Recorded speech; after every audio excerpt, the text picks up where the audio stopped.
Everyone, welcome to Sunday Night Geekery number 127. So we're getting old here. Let me bring the awesome Clobbering Times in here.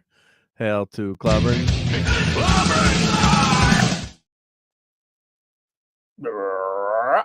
Clobber it is. What's up, dude?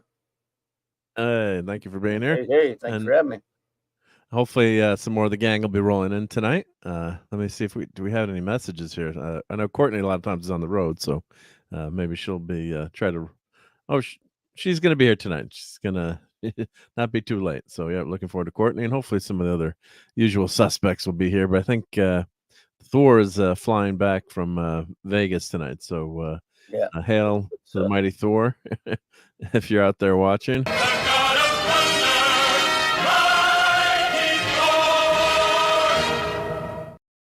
And there's no dad man, but we can still play this.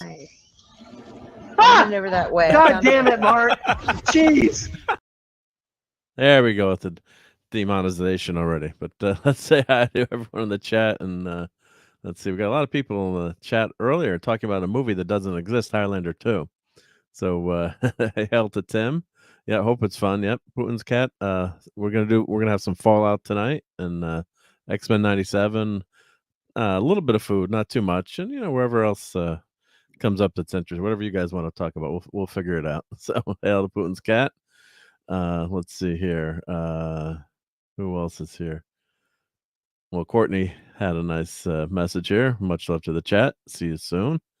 And J-Man says, good evening. Some certain movie called Highlander 2. Hope you have a good time. There can't be a two. There could be only one. Yeah. Can only be one. Yeah.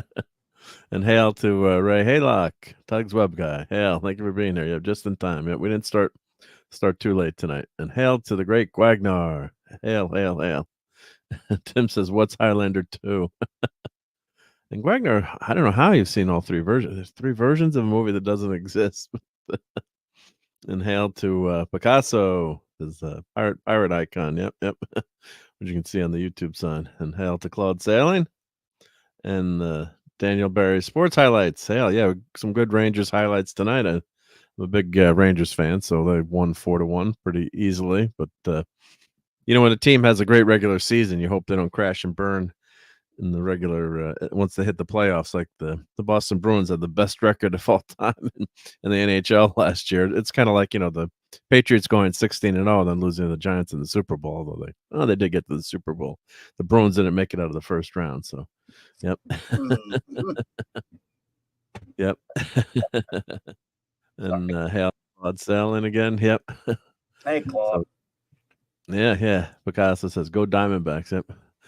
And Putin's cat says, I seem to be a member everywhere now. Well, see, a few weeks ago you couldn't get any memberships. And special shout out to, of course, all my channel members and sponsors. And thanks for helping it out so I can buy more action figures and do some cool reviews. And Cheesetarian bought 15 memberships last night. So a bunch of friends got some memberships. So shout out to Cheesetarian.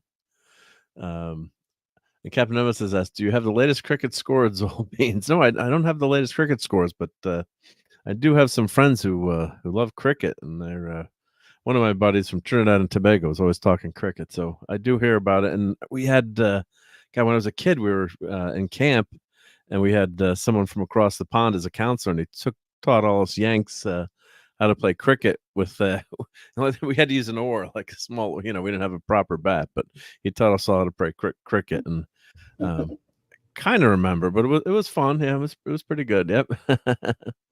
I like watching the Fifth Doctor play cricket.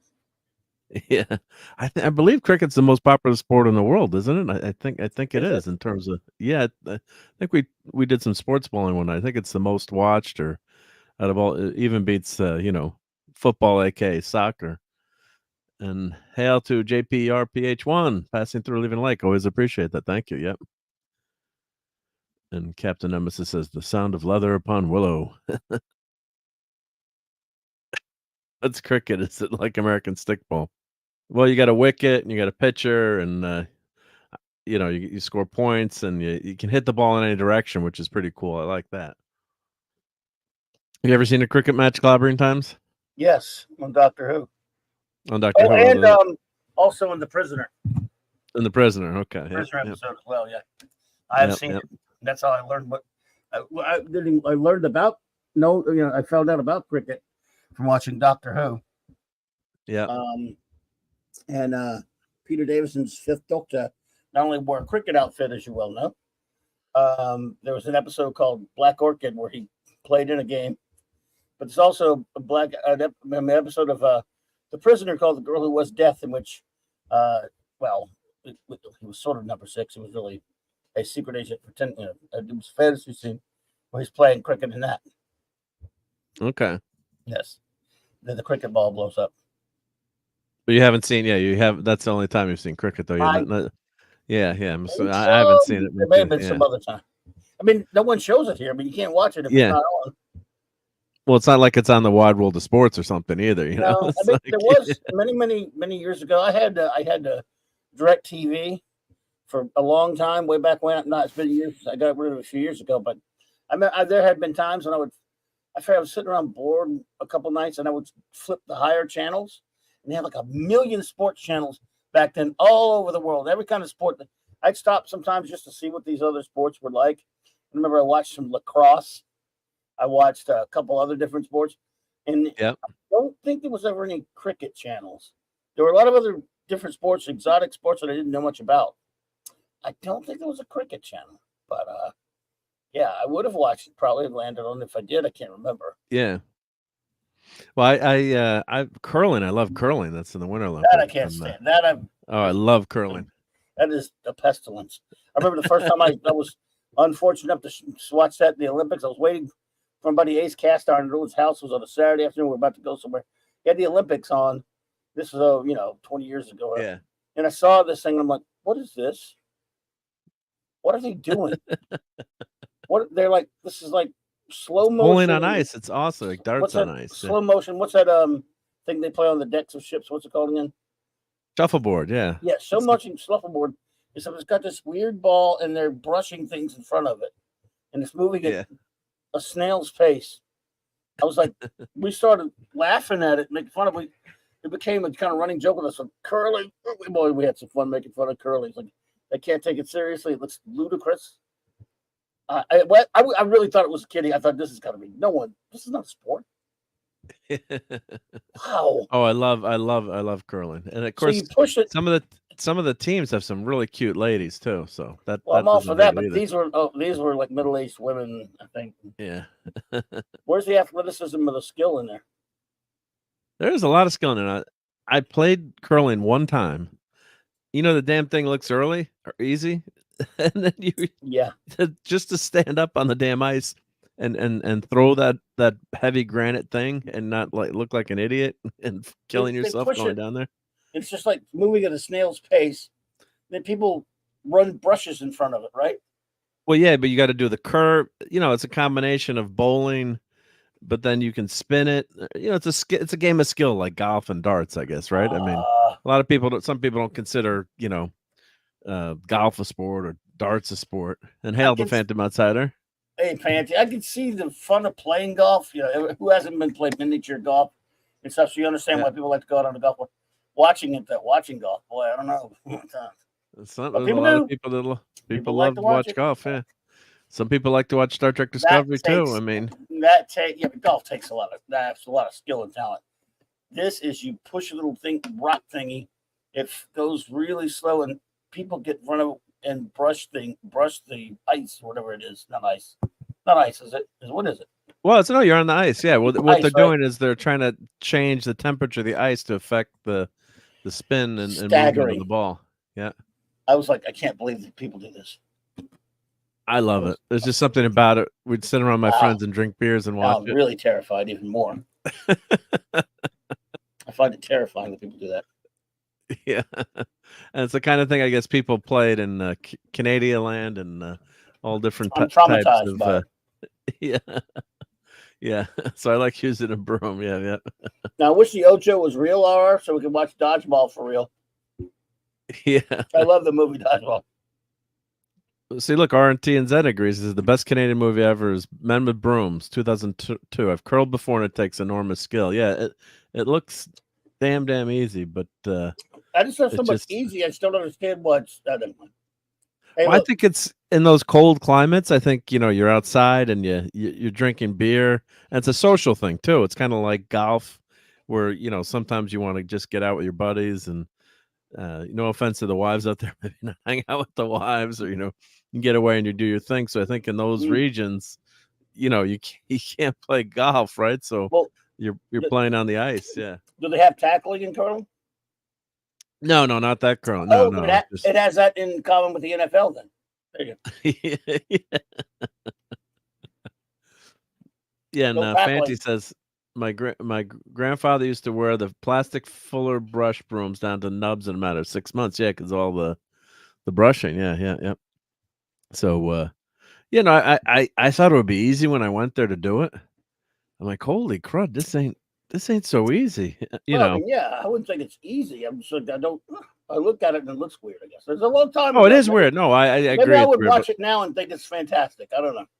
no, I see it's weird. Like it was one of those things. Like I think I started watching in college or with some friends. Like as a joke, we started watching. It became like a thing, just to watch the curling. And then, like I said, there was some really cute ladies that were curling. So At the outside. Look Look what he said. what did he say Look there? at what Fanny wrote. Oh, Jesus. Yeah. It's like Huckleberry Finn, right? Why don't you paint or Tom Sawyer, paint the fence, right? So yeah. I'll take it back. Take it back. Yep. Oh, is it No, Liam no Niels? Is it? seriousness.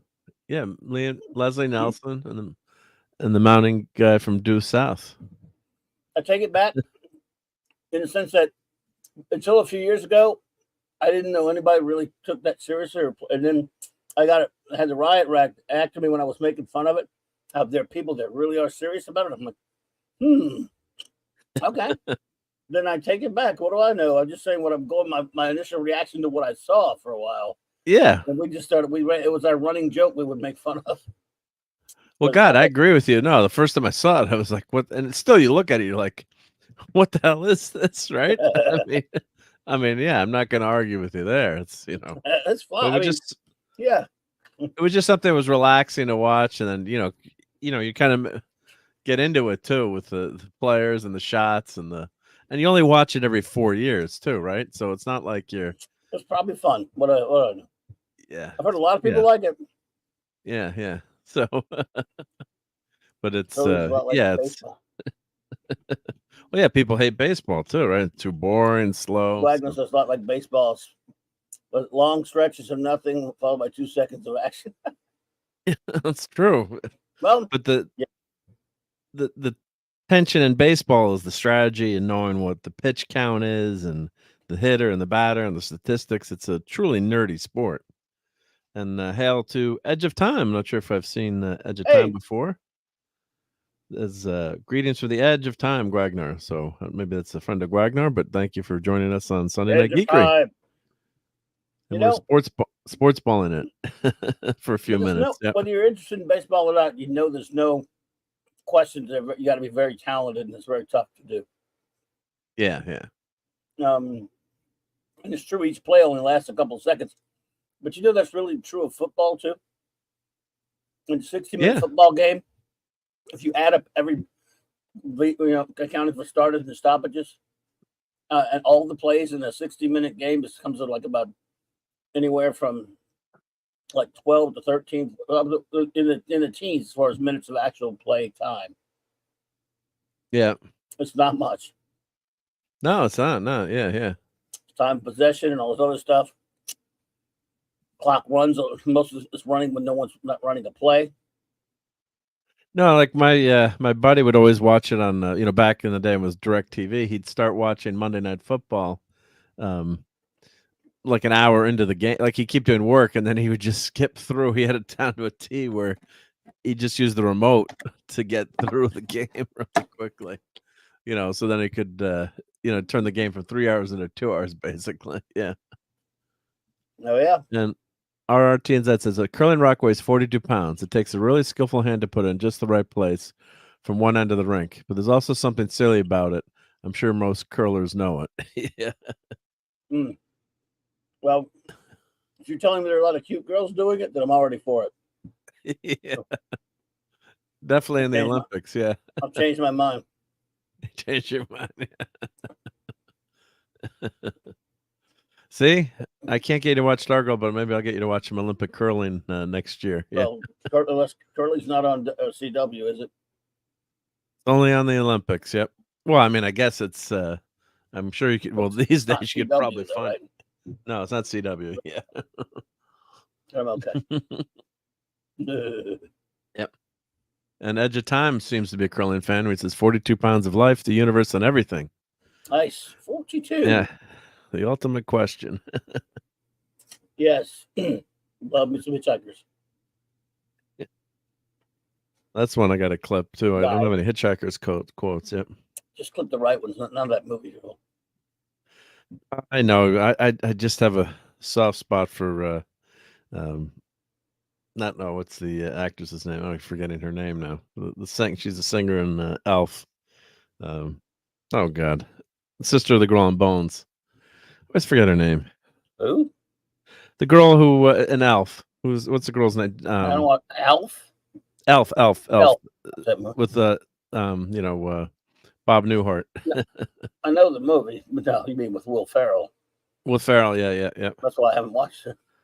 And I'm forgetting her name. I'm see, that's my boomerang right now. Yep.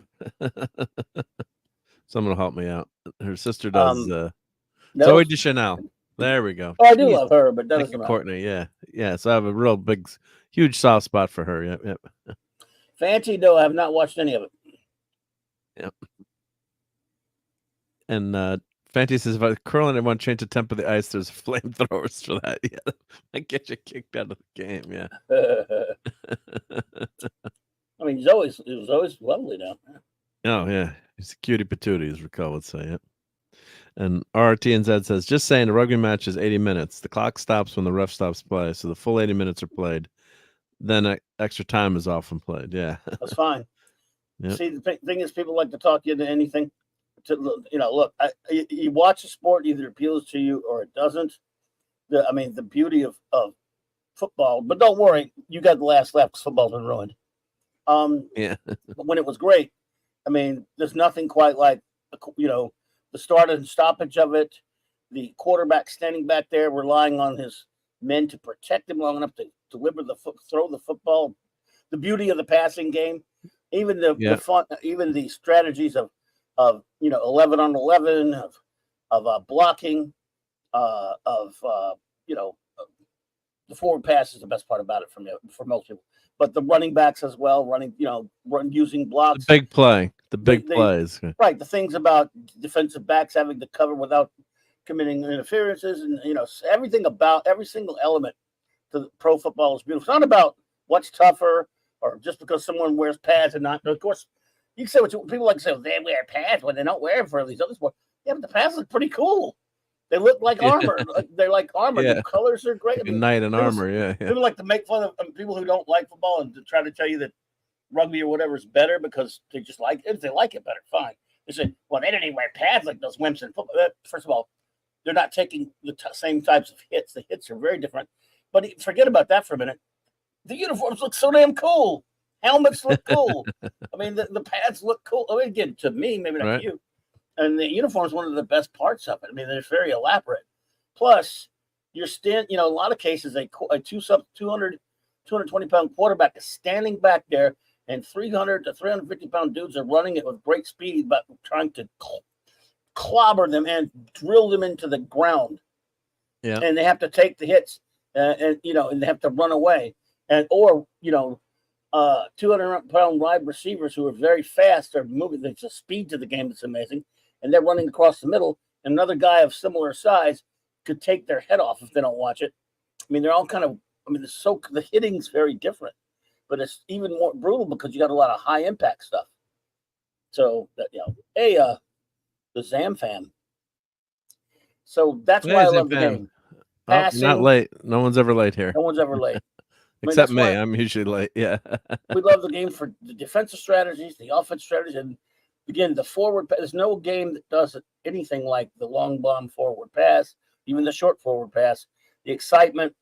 I mean, if you're not into it, you're not into it. But I just think that's what I love about it. Yeah.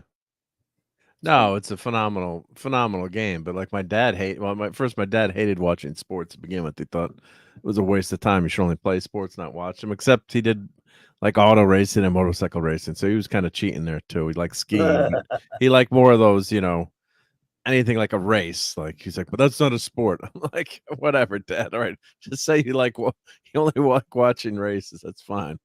He would watch a little hockey once in a while with me, but God, baseball wanted to kill him. I always tell the story when I was a little kid. I think I was like 8 or 10, and I'm going in the 70s. Baseball was king too. I think football was just starting to become maybe tied with baseball, maybe in the 70s, but baseball probably was still the number one sport. I'm guessing back then. Yeah. Football was coming up a close second. Right. Football is definitely the most popular sport now. It's the biggest now, but yeah.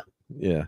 So, every kid collected baseball cards and something like, Dad, can we go to a baseball game for my birthday? I don't think I've been to a few games, probably with like Dad's friends took us. But so he got tickets. And he's like, and he's, a few days before, he's like, we got tickets to see the Mets. And I'm like, Dad, but I'm a Yankees fan. He's like, does it really matter? You're just a baseball fan, right? I'm like, does it really matter? It's just a baseball to him, man. It's just a baseball game. He didn't like baseball either. Oh, he hated it. He hated of course, football, baseball, coming from Europe. I mean, yeah. He liked hockey, he could tolerate, but he hated baseball. Was so slow. He's like, the sport is bullshit. It's just so slow. It's the worst. If you don't grow up, Oh yeah, I got you. Yeah. My advice to anybody is if you're like we get teased a lot by our geek friends who are not into any sports, as they call it, sports ball. Hey, you've seen the pain of being a geek and having those things ruined. If you're not a sports fan, you are better off, in my opinion, because you don't. There's a wonderful thing about loving your team and pulling for them and all that stuff, but when they rip your heart out year after year, that's bad enough. But that's part and parcel of being sports. When you got big corporations taking those sports and ruining them before your eyes, like they're ruining pro football, then you lose all things for it. So if you're not into sports, you're probably better off. You're not having someone. I mean, you got enough things getting ruined if you're a geek, right? So if you happen to be one of those geeks that doesn't like any sport or have a team, hey, look, more power to you. The only sport I was ever into was football, specifically pro football. That's got ruined for me a few years ago, and now it's being ruined even more, like with these new rules changes anyway. So I'm like, I can watch it and laugh at it a little bit, but I watch old films of it now. But hey, it's not like I couldn't get into other sports. I just never had much of the opportunity. You kind of start when you're younger. Your formative years is, we didn't have a baseball team down here. We had a basketball team for a while. We lost it in the 70s. We didn't have, all we had was a pro football team that was garbage until about 15 years ago. We didn't have hockey. I'm talking about pro teams. We had nothing. We didn't have soccer. Right? We didn't have anything. It's funny you mentioned cricket. It's the most popular sport in the world. But we don't even have no one. 90% of people, Americans, if you ask them what do they think of cricket, they say, "What? It's a little thing that makes a noise. It's an insect." Cricket. Yeah. Right. That's amazing that it's that. I think it's great that it's that popular. Yeah, because I think we're looking it up, or I think it was on with Dad, man, and we're talking about it. It was like what the heck is the most popular? We all assumed, the American sports, although they're popular, we know that football is basically just the USA. I mean, it's not anywhere else. NFL, I mean, they keep trying to export it to other countries, and they do get it. I'm always surprised when I hear people from other countries are big fans of certain teams, like the Patriots and the bigger teams. So they do have fans in other countries, and I'm sure. Yeah. But are there Americans who even ever knew enough to? I know there's Americans who are into soccer. We have a team now, right? But no, there's soccer leagues. Yeah, there's all soccer leagues all over the country. Yeah, and then I'm talking about a pro team in the big leagues, though. Oh well, in soccer, or are you talking soccer? Well, yeah, there's this whole soccer league. Yeah, right. It's yeah. So but we don't have a rugby team here. We have, but they play rugby leagues. Yeah, there are rugby leagues. They're rugby leagues, but there are no cricket leagues that I know of. I don't think so, but someone in the chat maybe could Somebody help somebody us might out. play cricket here. Lacrosse is Yeah. actually kind of fun to watch, but you don't get it here unless you're like up north. Jim I Brown really don't. played it. I really don't like. I Lacrosse. definitely don't like lacrosse. To watch. You know, Jim Brown was lacrosse. Jim Brown was a lacrosse player. Yeah, no, he was went to Syracuse University, and my son is looking to Yeah. graduate from. He better be next month, and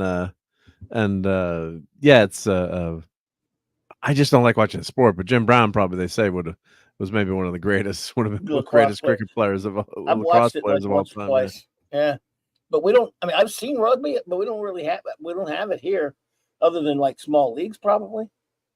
Yeah. We don't have. We have soccer leagues all over the place, but not. Yeah. You know, but it's right now the leading industry of sport has got to be the NFL at billions and billions of dollars. Yeah. Unless soccer makes more. I wonder if soccer makes more. Just in terms of dollar. Dollar volume.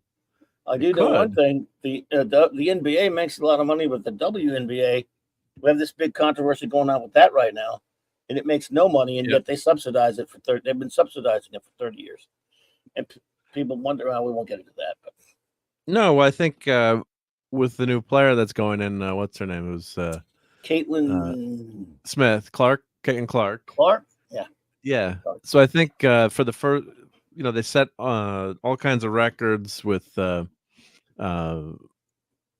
women doing, the women's game and the tournament, the March Madness, set records for attendance and dollar volume and ticket prices. So, basically once you generate more income, then they'll get a bigger piece of the pie. Now, of course, she's an exception, and she's going to make, Courtney said she played lacrosse. Yep. Oh, cool. She's going to make a ton of money just on endorsements. I think she already made like $3 million this year, or $2 with the NIL deals. So, but you know why though? Of course, well, she's just so. Well, I mean, she's one of the all-time greats in college. So, of course, you can look at Dom. Who's the? Is it the gymnast at LSU down by your way? Right? She makes a ton of money, right? Yeah. So right, but certain people were complaining when Caitlin got in the WNBA draft about how she makes like a fraction of what she got her contract was a fraction of what the male NBA for highest draft pick makes. There's a reason, and morons were complaining about it. And I hate to, I'm not getting political. I'm just telling you. Yeah, the idiots were. Well, they're not good at math. They're not good at math. The NBA makes billions of dollars. The WNBA makes no money. It is actually subsidized by the NBA and has been for 30 years. That's why. It is very easy, answer. Hey, Courtney. Hey, Courtney. Shall I add her? She was waiting for you. I got it. Yeah, I was gonna say. I was just waiting to see, because that usually happens. Clobbering Times ads, and we click the click of death where it gets both people at the same time. What's up? I heard you insulting lacrosse. I played lacrosse. I didn't insult lacrosse. I just don't like to watch it. I thought it was okay. Hello to the chat and everybody here. Anything Jim Brown is great at, I like. I respect. And hopefully my nephew's not listening. Hopefully my nephew's not listening because he plays lacrosse. I'm telling. Yeah, and my other some of my cousins. Oh, it's a tough game. I just don't really enjoy watching it. I mean, have you guys ever watched water polo matches? No, not really. What I'm on Enterprise. The Enterprise. On Enterprise, I have. Yeah, so my son was a water polo goalie for many years, and he I still don't know all the rules on that one. So, and I've watched it for years. Oh, we got a new member here. Hello, Brian. Awesome. Brian. Hey, Brian. Thank you for being a new member. Much appreciated. That's awesome. The man they call Brian. So let's play something. I know for Brian. Well, Brian's my person. Yep. Oh, awesome. Yep. So how about we play this? Why don't you just make 10 louder and make 10 be the top number and make that a little louder? These go to 11.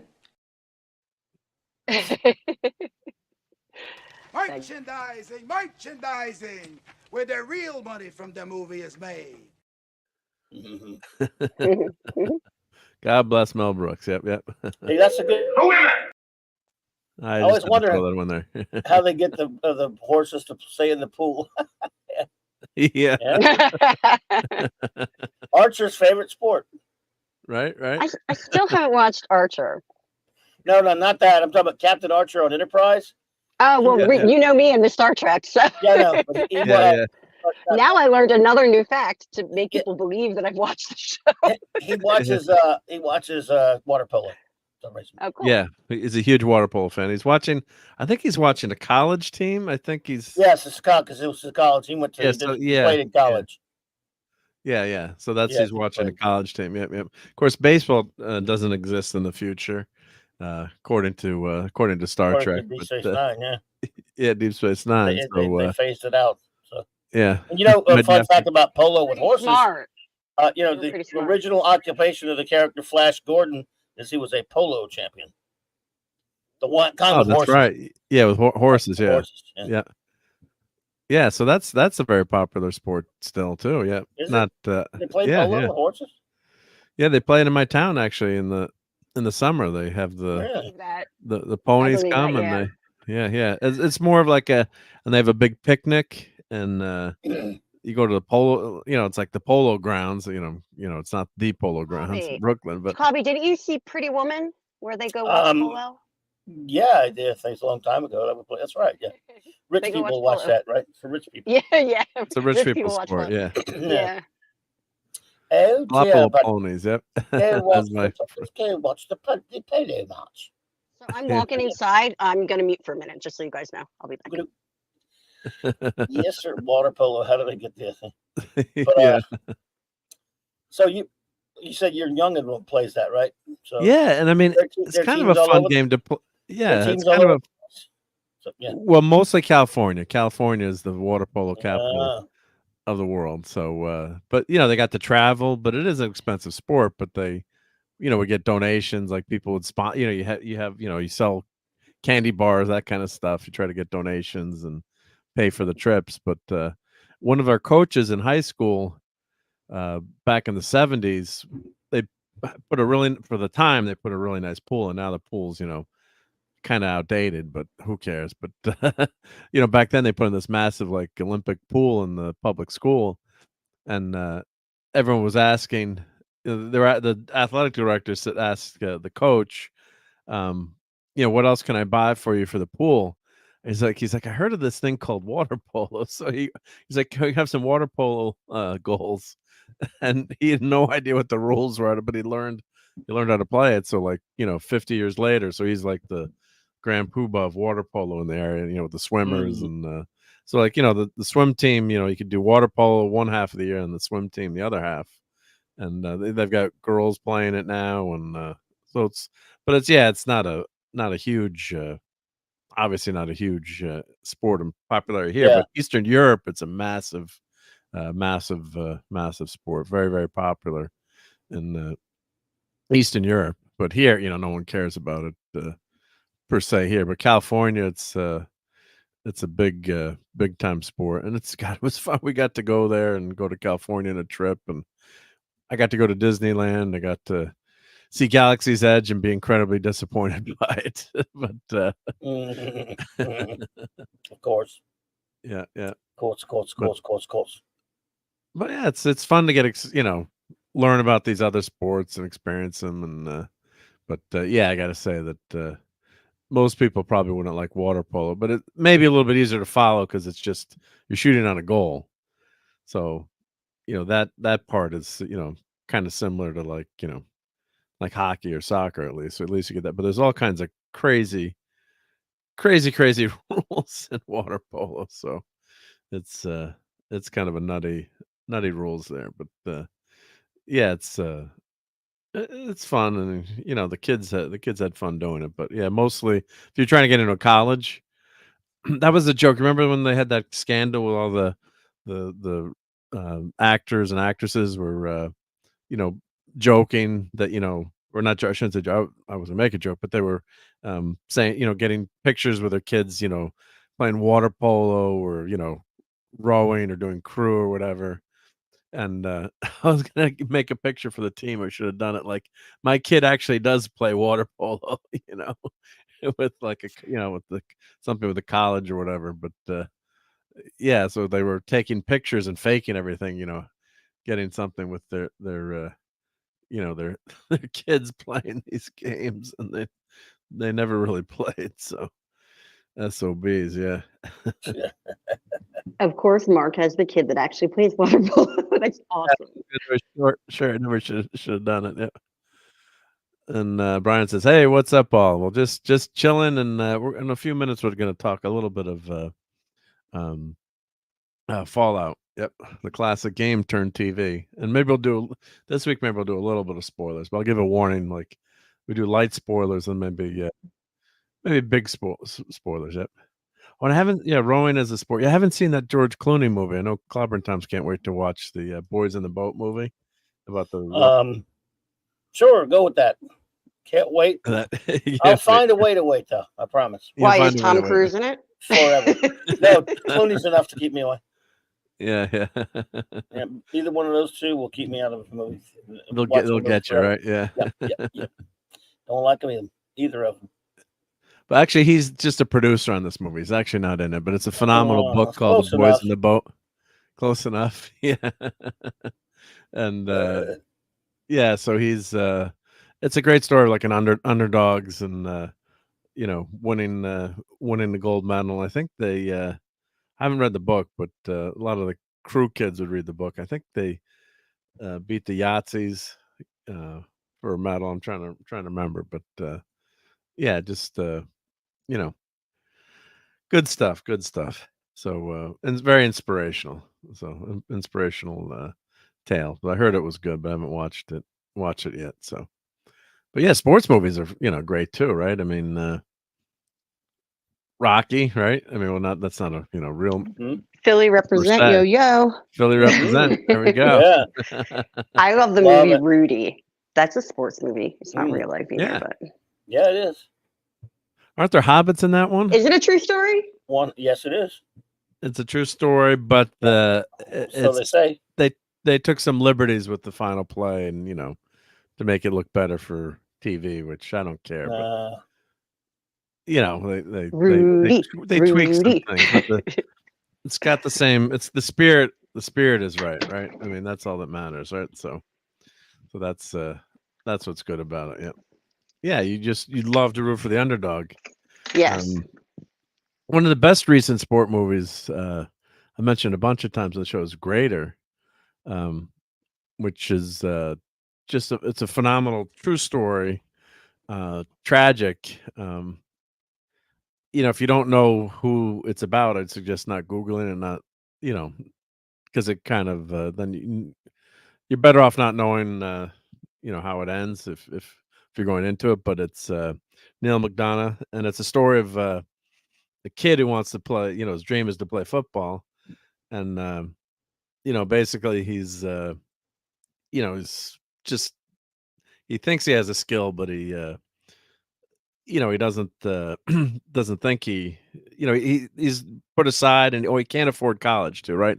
So he's trying to get a scholarship to Arkansas, where he's from, and so they finally let him walk on. But the coach said, originally he meets the coach a year before, and he says, well, you need to put on some weight. So he gains a ton of weight, and he shows up and they're like, I didn't tell you to get fat, boy, basically.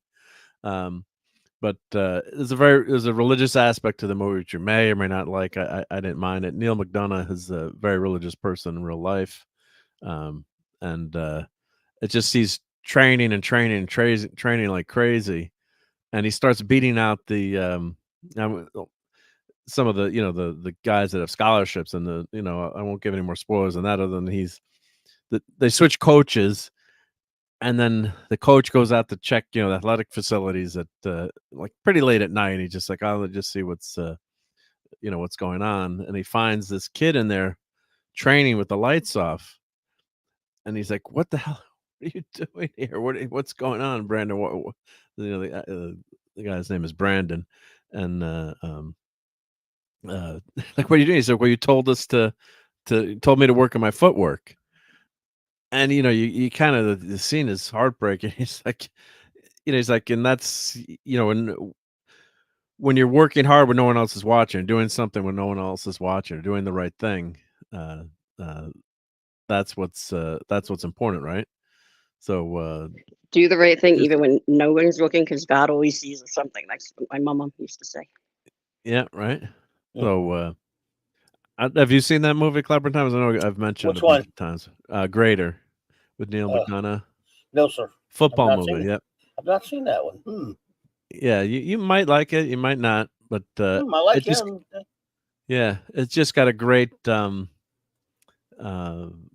really great message in terms of working working your ass off to achieve your dreams. So that I really Cool. really appreciated. So Yeah. yeah. It's recent. It's recent, or it's. Well, it came out in 2016. Oh God, it's an old movie now. Oh, okay. Budget was $9 million, only made $2 million at the box office. I think they wouldn't give it a wide release. So yeah, they said a lot of complaints about it was too religious, basically, or too they criticized it being a faith-based movie, but I didn't see it that way. But I, I thought that was such a great message, and it was kind of like a Rocky movie in terms of how hard he works. Yeah. And so I don't say always say check it out. Your mileage may vary, but hopefully you'd enjoy them. And if you do like sports movies, I like that the training aspect, or the underdog. That's always so much fun to watch. So I always appreciate those types of movies. Rocky, right? I mean, basically it's real life Rocky. So Yeah, check it out. I hear you there. RRTNZ says Invictus, great story of mediocre rugby. I think I've seen that movie. Was that with A mediocre. Invictus. I guess the rugby's not portrayed that well. Sounds familiar. I don't know. Well, Clint Eastwood, yeah, Morgan Freeman and Matt Damon. Yep, I've seen that. Yep. Oh, okay, I haven't seen that. Yeah, based on Playing the Enemy, Nelson Mandela, and the Game That Made a Nation. Yep. Okay, yeah, I've heard of that. Yeah. So, yeah. So that's the story in South Africa. Yep. So the famous rugby game there. Yep. So a lot of social tension in that movie. Yep. So yep. I think that was a great story. Yep. So Morgan Freeman plays Nelson Mandela. Yep.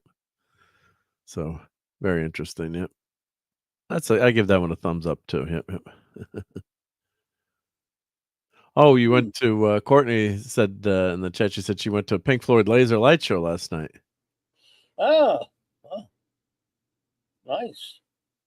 Eggs. Oh, we lost Courtney. And we lost Courtney. No, I just went to read that, and then we lost Courtney. We lost our two. I've been to Pink Floyd laser light shows in New York City at the Hayden Planetarium, and it did smell great there. Nothing was being smoked in the planetarium. Yeah.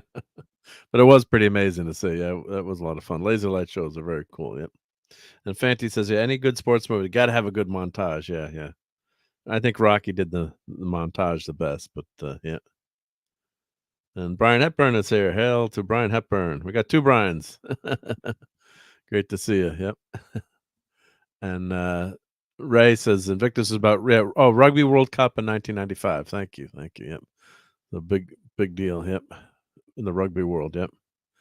So yeah. So should we talk a little bit of Fallout? Did you?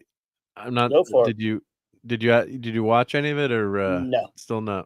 No, Okay. sir. Sorry. So that's okay. Yeah, I don't give you homework for this show. I don't just gonna hang out with a friend. I owe you homework. Maybe you should give me some. I just don't think about it. I had all that, that thing to watch that we were reviewing Saturday nights, and then Thursday nights. When I'm not doing that, I'm reviewing comics. I get about 2 different days out of the week. Like one or where I get to watch stuff I just want to watch for me. And lately I've been doing that with Babylon 5. Yeah, it's been watching that. I've done it a billion times. I mean, Yeah. Your happy place. Yeah. I haven't watched a TOS episode in a long time. I do that sometimes too. Yeah, you should. It's a happy place, like you said. I got to get back to that. It's like I don't get much me watch time. I realize I don't get much me watch time. I get a little bit on like a Monday and Tuesday. I can squeeze some in only late at night because my streaming is so horrible. Even if I do get a chance to go in the other room with streaming, like I have to do it late at night when it's easier to stream because it's So we have terrible Wi-Fi. My Wi-Fi back there in the main room. So I only get a few hours that I actually can stream easy where it works. And, as far as me time streaming, I get maybe a few hours each week. The rest is, stuff that I like and all that stuff, but I'm reviewing it for the show, Boo-hoo. First world problems. Yeah, it's a big fight. Yeah, we're gonna. Yeah, when I finished my Voyager episodes for the week, although last week there were 2 2 really good phenomenal. Ones. Yeah, phenomenal.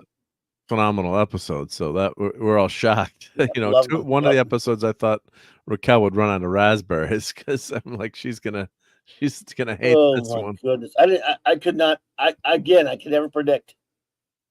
I thought she would just be like a normal hatred.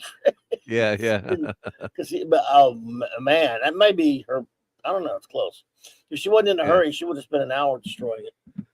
Yeah, I think if she didn't have to get up early, we missed some of the fun raspberries. I think. Yeah, that was great. She did well. Yeah, so that was good stuff. Yeah, that was good. Yeah.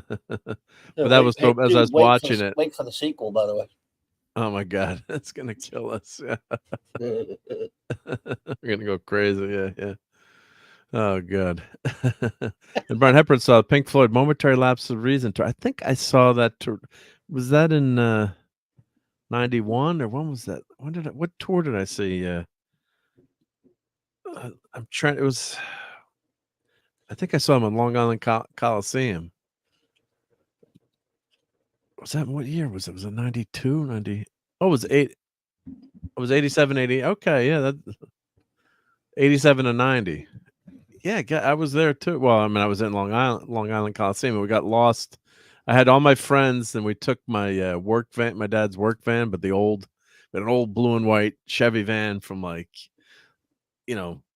probably from the 70s, so it was like a tin can on wheels, and the brakes were kind of shot, and people are telling me to drive faster. I'm like, guys. This van has no. Plus, when you're driving, you drive all the time. Clever does. You drive something big or a truck or something. It's you just got to drive it differently. So yeah, you can't tailgate. You can't, And this is back before GPS, and we're getting lost trying to drive there. Then went across the Verrazano Narrows Bridge and had to they let me turn around, because you got to pay the toll in cash and oh crap! It's but we made it there. But yeah, that was a lot of fun. That was a great one. And Brian saw them at Marshall College. It looks like. And is Brian both Brians? No, it's a different Brian. It's a different Brian. So it's Brian and Brian Hepburn. Yep. Unless they're related. Yep. No. And let's see here. Oh, Wagner took an entire week to get through the Fairhaven episode. Yeah. You needed fair warning to watch Fairhaven. That was a bad Van Halen joke there. But and Brian Hepburn saw them twice on that tour, 87, 88. Yep. So sure they're not the same? Yes, 2 counts? I don't think so, but Brian will let us know, right? Yep. Finishing other sentences. If they are Pink Floyd. Oh, well, maybe. Yeah. Oinky dink. I don't know. Anyway, you're not the same. Okay. At least from 2 different time zones. He might be you in the future. One of you might be the other one in the future, Brian. Just kidding. And RRT and Zed says there's a sports ball episode of Voyager coming up next week. The USC episode where 7. Where Oh my where God! 7 Yeah. fights The Rock. I suspect Raquel will dislike it. I haven't seen that Could episode be. since it came out. Yeah. Was The Rock wrestling back then, or Yes. he was wrestling? So I was think it a this is the big first deal? thing he ever did. Acting wise, right? If you You're call it talking that. acting wise. Yeah. If you can call it that. Well, he's got a credit, right? So I can call it acting. Yep. He's got a lot of. The Rock has got a lot of charisma. I mean, so Well, you don't like The Rock? eh, You don't like to smell what he's cooking? he's I mean, yeah, take it or leave him. Used to be kind of cool. Then he started saying stupid crap. I mean, it's all right. He's okay. I don't know. I think he's kind of a bozo, but what else is new? But this episode, holy crap! Hey, You're talking the Rock episode, right? Yeah. yeah, it's Sentai Ranger Donnie. Hey, Donnie. What's up, buddy? Hail to Donnie. The NFL draft across ABC, NBC, ESPN, NFL Network. Yeah, I don't have anything but like a antenna where I can get some ABC a little bit, and then I can have it the whole draft. So I won't be able to watch. I used to watch, man. I used to be so hardcore in NFL, Donnie. I couldn't wait. I watched the draft, and you're hardcore if you watch the draft. Yeah, you Couldn't are. wait for it. Yeah. I don't even watch it anymore. I don't know about you. I And, mean, if it were on, I could watch it. I can't even watch it if I want to. And thank you, Brian Hepburn. Yeah, Brian Hepburn is a Patreon and a member here, so thank you very much. Yep, much appreciated. Yep. No, yeah, but I just figured, you had to. I don't know. Like, yeah, Well, people do have multiple accounts on the YouTubes. I mean, that's but you both were saying you're both talking about the same thing. I'm like, Yeah. I got you, Brian. No problem. Good to see you there, by the way. Brian Hepburn and Brian. Both Brian's. Yep. And we hit over 50 channel members. So I got a nice notification on the YouTube, so it's always gratifying to see that. So I got to start doing some more member stuff. Maybe try for member stream next weekend.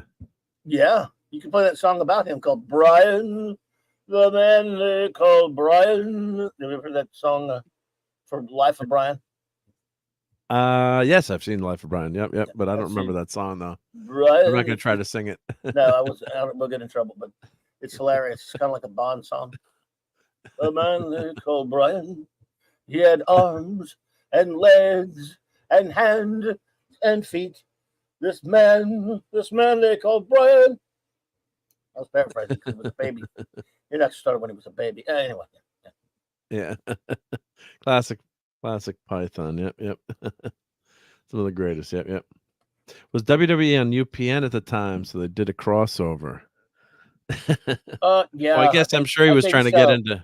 Yeah, he was trying to get into. That's true. He's trying to get into, acting too. So of course he's one of the most already into successful acting. actors. He was in the WWE. True, very true. Yeah, no, but think of all the stars that came for the WWE that people people mention. I mean, it just it's a long list of people in culture. Hulk Hogan popular tried culture. to make movies. Yeah. So they had that movie, the Marine, with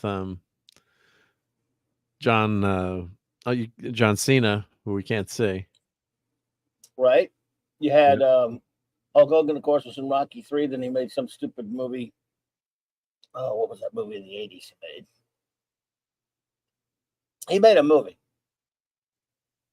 Hulk Hogan made about what's in it. He started his own movie. Yeah. And it didn't do very well. And he was also in Thunder in Paradise, the TV show. Yeah. Yeah, what was that movie he was in? Well, let's check here. I think it may have been like it was a movie, but he was a wrestler in it or something. Let's check Hulk Hogan's IMDb, and of course, I always noticed that whenever they had something about Hulk Hogan, the trademark was Marvel. There was a trademark, Marvel Comics. There you go. If you notice that, yeah. Yep. Yeah, it's true. No holds barred. That's it. Yeah. Ric Flair was in Highlander, the only one. Oh, and They Live. Yep, with Roddy Piper. Yep. Oh, well, let's find that clip to play. Got to play that. Yep. Let's see. That's under. I think I have that here. Let's see. Is it up in the top here? I have it on Nick's channel. Let's see if I got that. Here we go. I have come here to chew bubblegum and kick ass. And I'm all out of bubblegum. I love that movie. He was awesome. That movie and that's was made to insult you and me, and I still love it. yeah, I still love it. Yeah, just because it's so true to itself and so well done. Yep. So here, let's look at Hulk Hogan's bio here. Let's check out Hulk. The Hulkster. Terry Gene Bollea, born 1953. Better known by Hulk Hogan, is an American retired professional wrestler. He's widely regarded as the most recognized wrestling star worldwide. Most popular wrestler of the 80s and one of the greatest wrestlers of all time. Oh, for sure. Yeah. Just God, he's 7 years old now. Dude, Wow. we have the same birthday. Wow, August 11th, yeah. Yeah. Wow. Oh, he's a musician, yep. So let's see what 6'7". So actually, live near Stamford, Connecticut, where WWE is headquartered, and actually, I get to meet Linda McMahon sometimes. So I actually saw her on Saturday night, and actually had dinner with her on Saturday night at an awards dinner for a friend.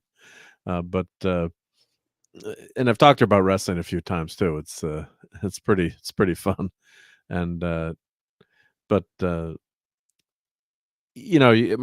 of my dad's friends saw Hulk Hogan in the grocery store one time. He's like, I couldn't believe how big he is. I could practically see him. The aisles are that tall. He's like, I could see him over the aisle. The other aisle over. Yeah, but these guys are just so big, and they're incredibly skilled athletes too. I mean, just didn't he stunt destroy? people. Did he destroy Gawker? Did he destroy who? He destroyed Gawker, the magazine, the website. Oh yeah. That's for sure. Yeah. With the lawsuit into the ground. Yeah. They have that. Probably have that under here. Yeah. Let's see. But filmography. Yeah. Because there was some. We won't say what he was accused of, but there was something going on. Yeah. So, but yeah. So he was Rocky III, first credit film, and then they didn't want him to make that movie. They didn't want to give him all the time off. Thunderlips, yeah. But, Mr. McMahon allegedly didn't want to give him the time off, but which is understandable. But that makes that movie too. I think that scene in Rocky III, I love that wrestling. That scene is just so well done. It's just so good. It's great, great stuff. 2. Yeah. Suburban Commando. Yeah. Mr. Natty. Now Brian's saying they are the same person. He might just be putting us on. Maybe it's Jamie Madrox. Maybe it's Multiple Man, who was on X-Men '97. Yeah. Yep. Say what you want about the wrestlers, but the skill and athleticism required not to kill each other during the performance is impressive. That's for sure. Yeah. Yeah. So it's some of the stunts they do and some of the things. Yeah. And of course, Andre the Giant from the Princess Bride. And he also played the Sasquatch on the $6 Million Man, the Bigfoot. Yeah. Sleep well and dream of large women. You spy hard. And Brian says Ric Flair wasn't in Highlander. I don't remember. Hayes, Gordy, and Roberts against. Wasn't in Highlander. Okay. Sandy's one. Yep. I can't remember either way. So let's see, what were his movies? Yep. So Hulk Hogan's movies. So of course Rocky III's Thunderlips, great role. And of course then they shake hands at the end. Yep. No Holds Barred. I guess that was just another wrestling movie. So it was a wrestling type movie or something. Yeah. Right. Yeah, it looks like it. Right. Yep. So that's not a stretch there, right? Yep. Gremlins 2: The New Batch. Must have had a cameo in that. As himself. Right. Suburban Commando. I like this movie. This is a movie that, said killed his movie career. It was funny. with Christopher Lloyd, Shelley Duvall. I thought it was good. I thought it was, come on, it's Christopher Lloyd was in that? only is what? Yeah, Christopher Lloyd's in that. Yeah. Really? Yeah, right on the right. He's I think that's him in Well, I that. never saw it. Yeah, he's funny. I mean, he's basically a spaceman from another planet who's, hey, Courtney, Hey, actually, you hear made me? it back. Mhm. We can hear you. Sound good. Yep. I set up my microphone correctly. I'm very proud of myself. Oh, I Wow, was you trying to go sound good. so fast. I still have my jacket on because you were talking about wrestling, and I like wrestling, and I always Love miss the wrestling. subjects. Sorry. Yeah. My We can family was switch. We can huge. switch to Fallout if you want. No, no, thank you. I like this subject right now. I'm enjoying it. My family was a huge, they were huge Hulk Hogan fans in the 80s. They used Awesome. to Yep. record every Monday night. Like we had all the tapes, like saved up. Yep. It's so funny. Anyway, And then continue on. he was Mr. Nanny in '93. Mr. Nanny. I don't think I've ever seen that one. Mm-mm. Thunder in Paradise with a TV show. It was kind of like, back when everyone had He you was had barely kittens on that car. stupid show. Yep. I like that show. It was just so silly. It was good. It was, it was like a Baywatch meets Knight Rider. And so they had like this super duper car. Wasn't he barely on there though? No, he was the main character. Oh no, he I'm thinking of another show. I'm sorry. Yeah, he was on there. How many episodes was it? I was thinking of Acapulco Heat. Remember they had like Fabio on there, and he would pop up like 2 Okay. seconds in every episode. Thunder in Sting Paradise. the Wrestler was on, yep. Kiki Shepard, Heidi Mark. Yeah, Your Jim the Muslim Amos. They had a lot of wrestlers on there. Yeah, Jimmy Hart was on there. Because these guys are all great wrestlers too. So Your I mean, Muslim great uncle's actors there. as wrestlers. Hey, your Muslim uncle. Hey, buddy. Thank you. Knight Rider Rock. Yeah, thank you for. Yeah, sometimes I'm looking at the other screen. I miss some of the chat. So problem. thank you. Yeah, 22 episodes. Yep. They're not showing a picture of the boat, but the boat was like this really supposed to be like this It was a boat super show. fast. Right. Yeah. 2 Knight Navy Rider boat. SEALs. Yeah, Randolph J. Hurricane Spencer and Martin Brubaker, mercenaries at the Tropical Resort headquarters, using a high-tech boat Thunder, and I think I saw it at Disney World when they had the tour in the back, the back lot back in the day. I think it was there. Let's see. They don't show the boat. Come on, I gotta see pictures of the boat. Boat was so cool. Let's see here. So images of the show. Yeah. Yeah. So here's the Hulkster. And there's the super duper boat, that they were in. Yeah. Just one of those guilty pleasure things. Yeah. So then the boat, I think the boat could cover up, yeah, it could they go into like combat mode, kind of like what was the helicopter show? Airwolf, Airwolf. Yeah. Whoa. So Scantily clad hot chicks? That never happened in 80s, 90s TV shows. Never happened. Not inconceivable. Hey, Larry. Larry. Yeah. That never happened. You can't make that show today. Yeah. Oh my God. It was silly, Hi, goofy Larry, fun. and hi, your Muslim uncle. Hi, Brian. Hi, everyone. Yeah, buddies. Yep. I just wanted. Can I show you something really quickly? Of course, yeah. From the because they're super cool. So I went to the Laser Light Pink Floyd show last night. Yeah. What you got? And they gave us these cool glasses. This was for the first part. Yeah. And then this cool. one I'm not gonna be able to see after I put them on. Yeah, they've got like I don't know if you can. Wood, laser spectacular. Yeah. This one's like all holographic. So whoa, guys. Oh, it splits everything up. Yeah.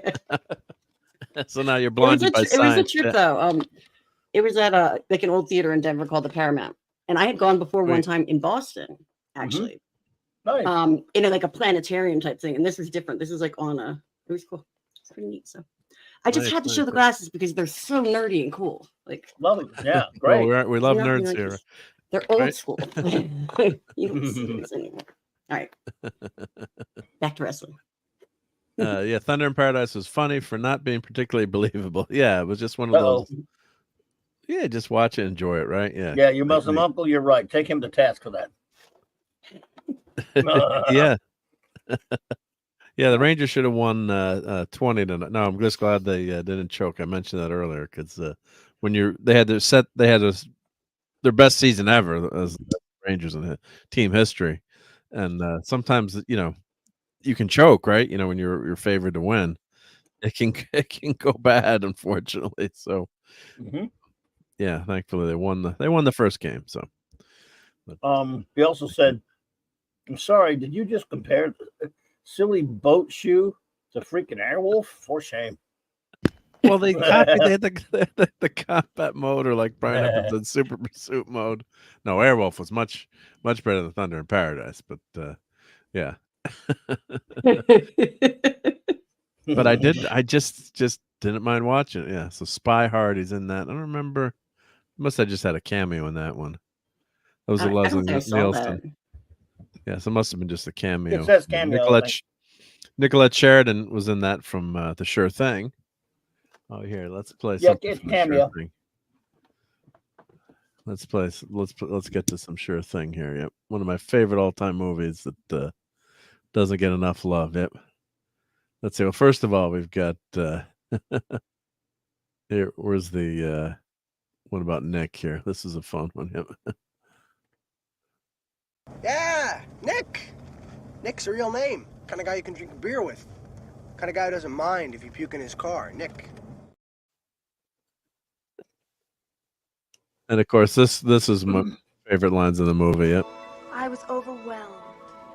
You're a true That's Nicolette Sheridan. Just let me sleep a while. Regain my strength. 5 minutes. A grace period, if you will.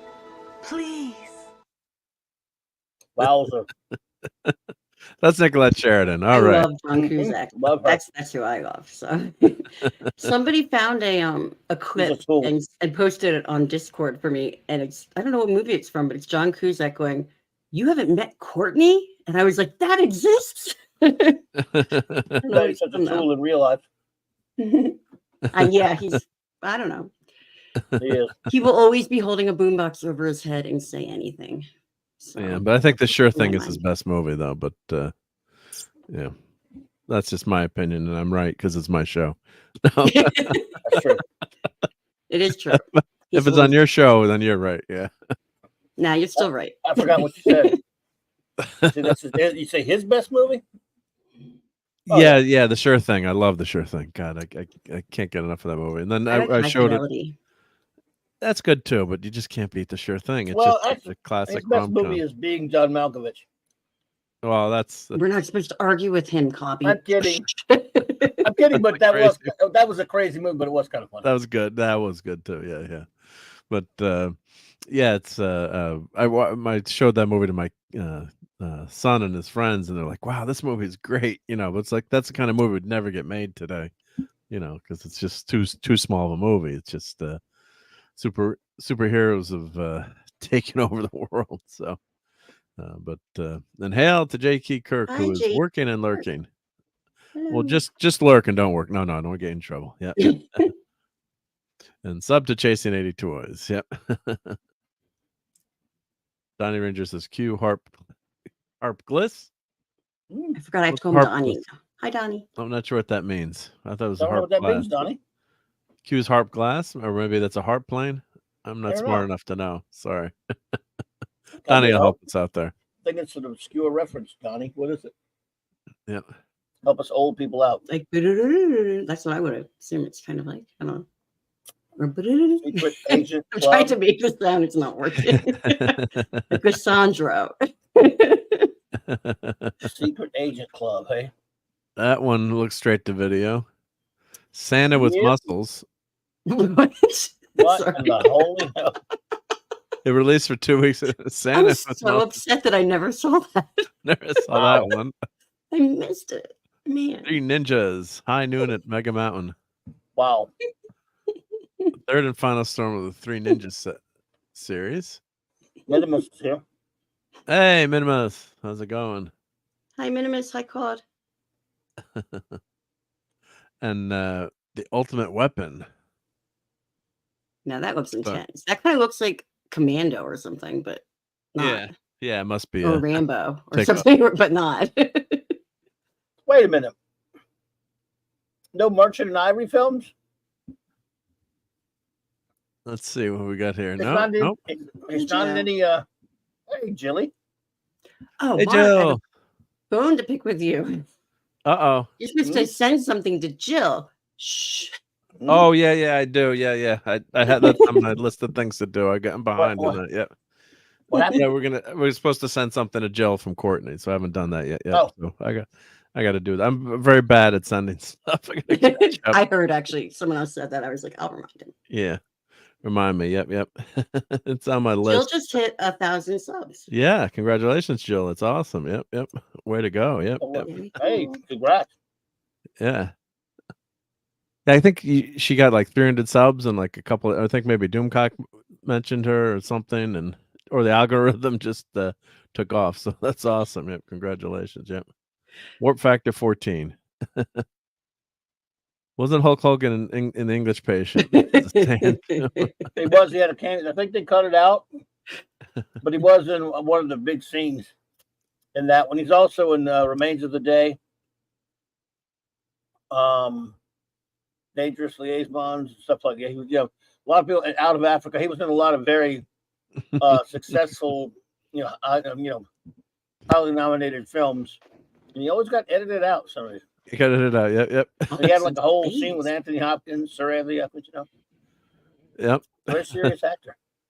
So his last movie. Romeo and Juliet? So I'm sorry, you're like flashing these ridiculous movies, so I can't help it. I have to comment. That was his last film, 2011. Yep. Oh, he was on the A-Team. Remember? Yep. Ah, 2 episodes. 2 episodes, of A-Team. Yep. Body Slam, Trouble with Harry. Yep. So, Bad man. Hey, Dad Man. Busy day and long weekend. Hail to you and Cloud. Have a great stream. YouTube court. Well, if Dad Man is here, that means. Hi, Dadman. My favorite. Where'd they go? Right there. Oh, screw you! Don't let Dad Man drive.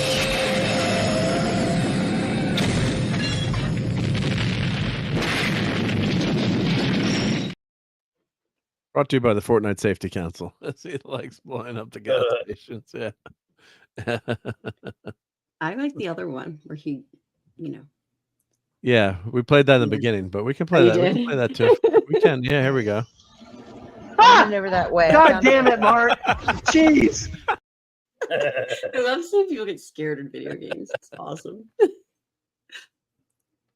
And that driving clip could have been me, actually. I'll say that, yeah.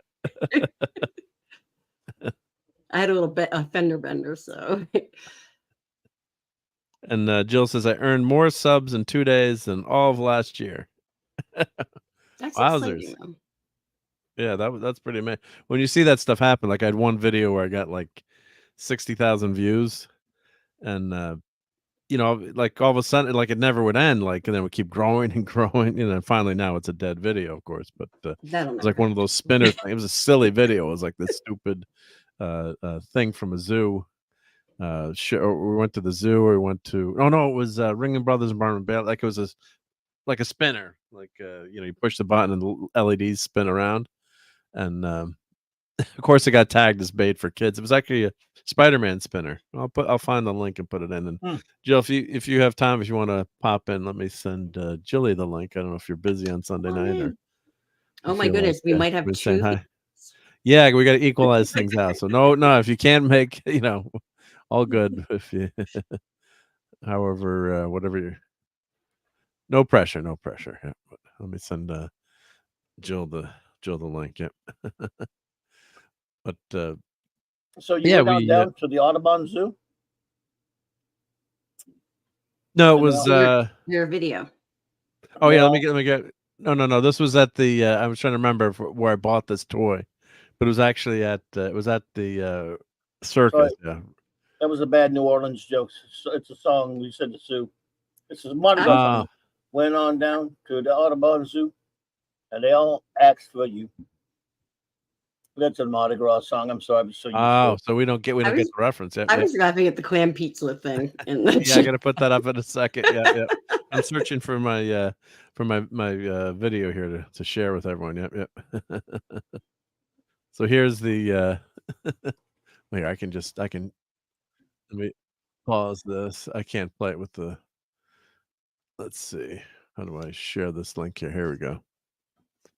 Let me put this in here. This is the Spidey spinner. That's my most popular video on YouTube, and I worked on it for 15 seconds. Like you do all these, complicated videos sometimes, and I love doing them, but this one for some crazy reason. Now this is not for kids. Kids do not use this. I forgot about that. So that video got like a bazillion views and 868 likes, and that's all it's doing. I just, I bet I know why. With the lights and the spinning and the. Well, yeah, there's a lot of people on the spectrum, they stim on stuff like that. Okay.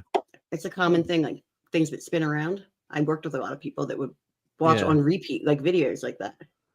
Okay, well, God bless them. Yeah, so I got that was my most popular video, which is fun, right? I'm not complaining about that, but you're hoping like maybe one of your Star Trek things or something would not just I didn't plan around. like if you plan something out, you're like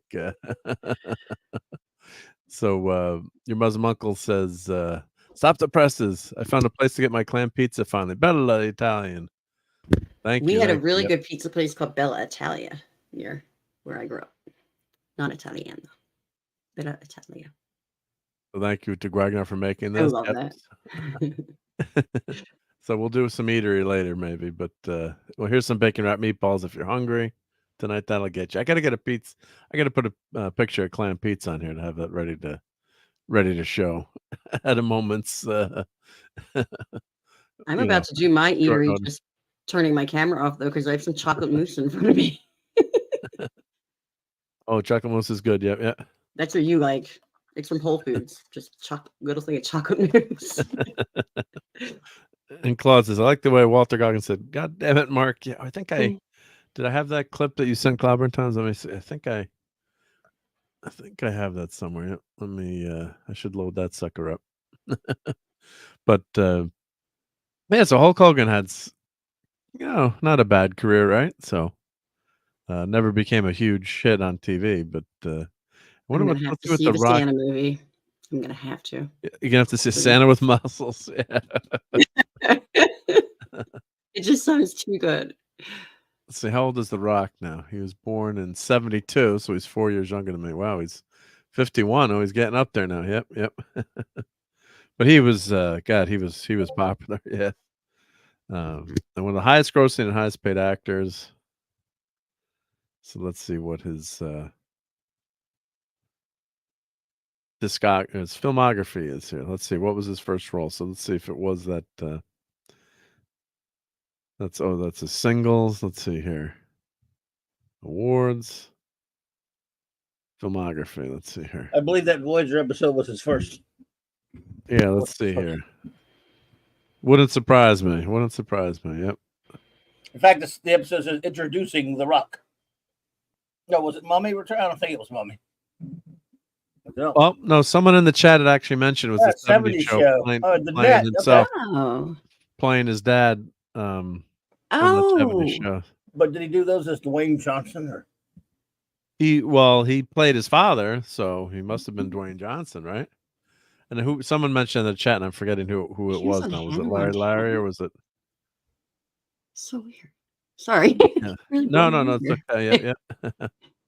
But someone had mentioned that, and I'm trying to.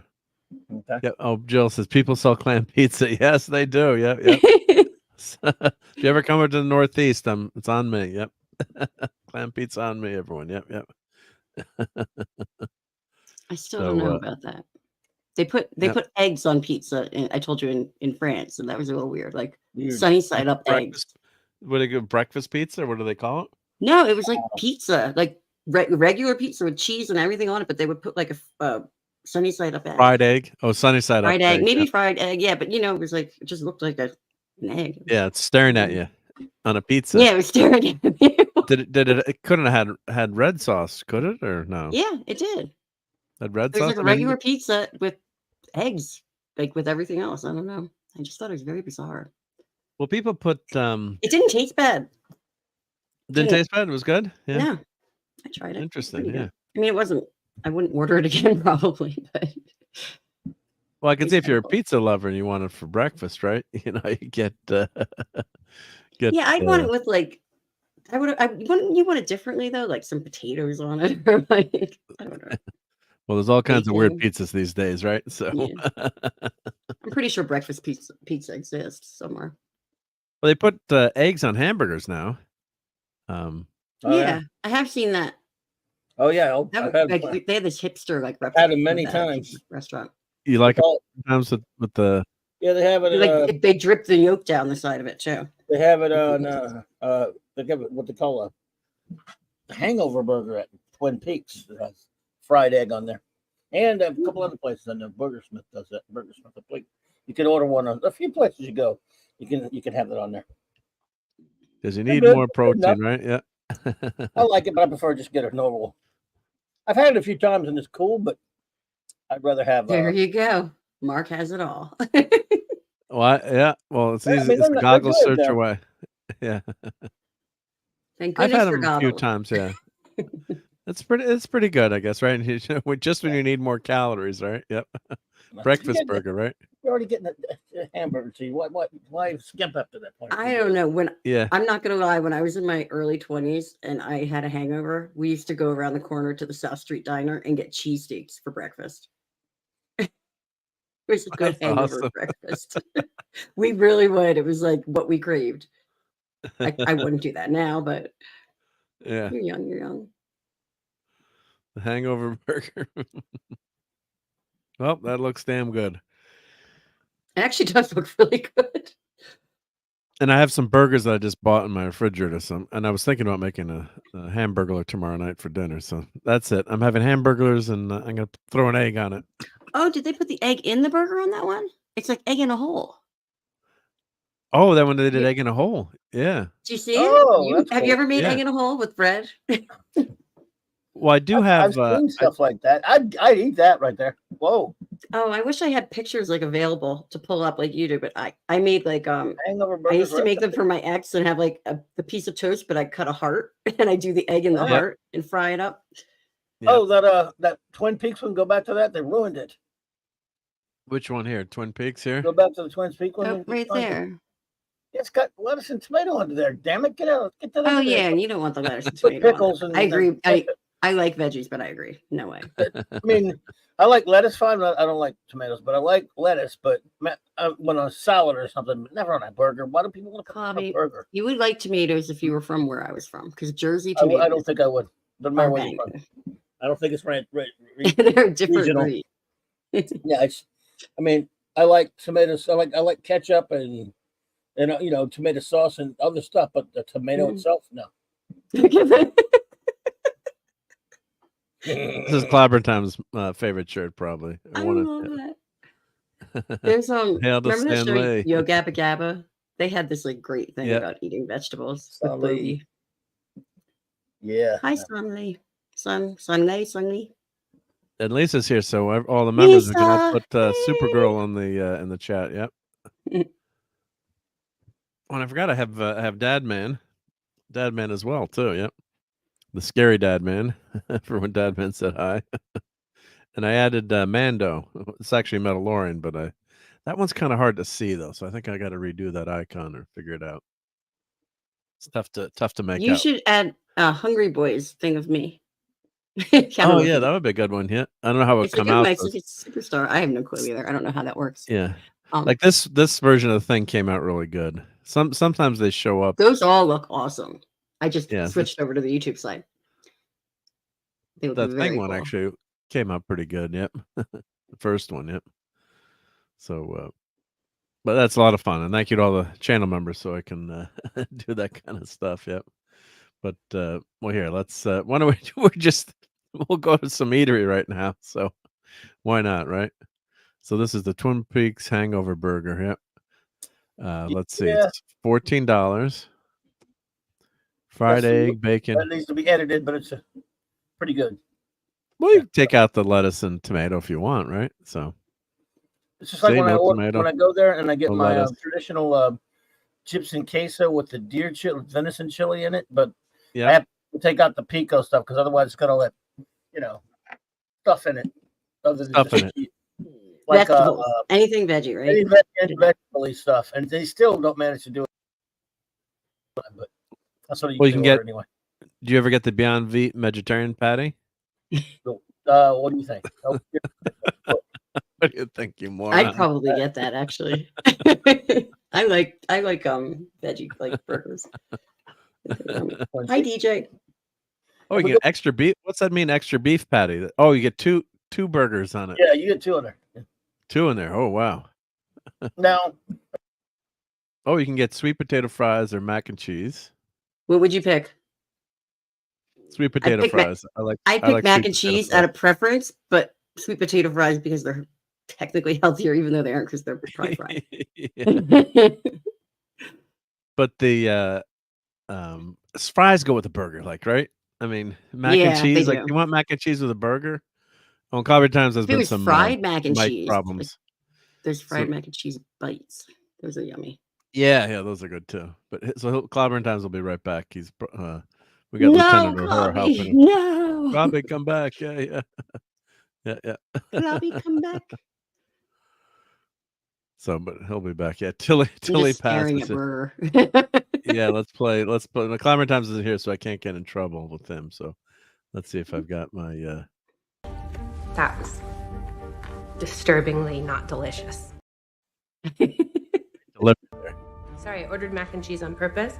I'm trying new things because my comfort zone has become uncomfortable. It's tough to eat mac and cheese. Captain, I see no reason to stand here and be insulted.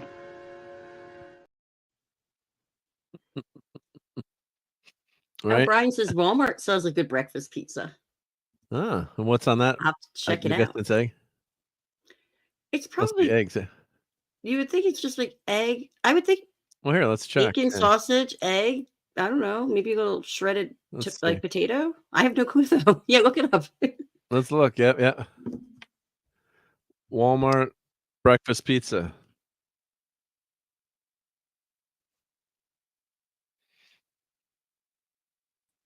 Let's see. Sorry about that. No problem. Hey, Jill. Hello. Hey, Jill. Chilly Jill. I'm going to destroy this microphone. Go ahead, sorry. Well, it is already destroyed, unfortunately. Oh, sorry. No. Clobbering Times is having some mic problems. The Ferengi made short work of it. I actually know what a Ferengi is, too. That's just funny. Yeah. It's my favorite Star Trek word, I think. Ferengi? It just sounds funny. Ferengi. Gotcha. I wonder if Nick would like this breakfast pizza.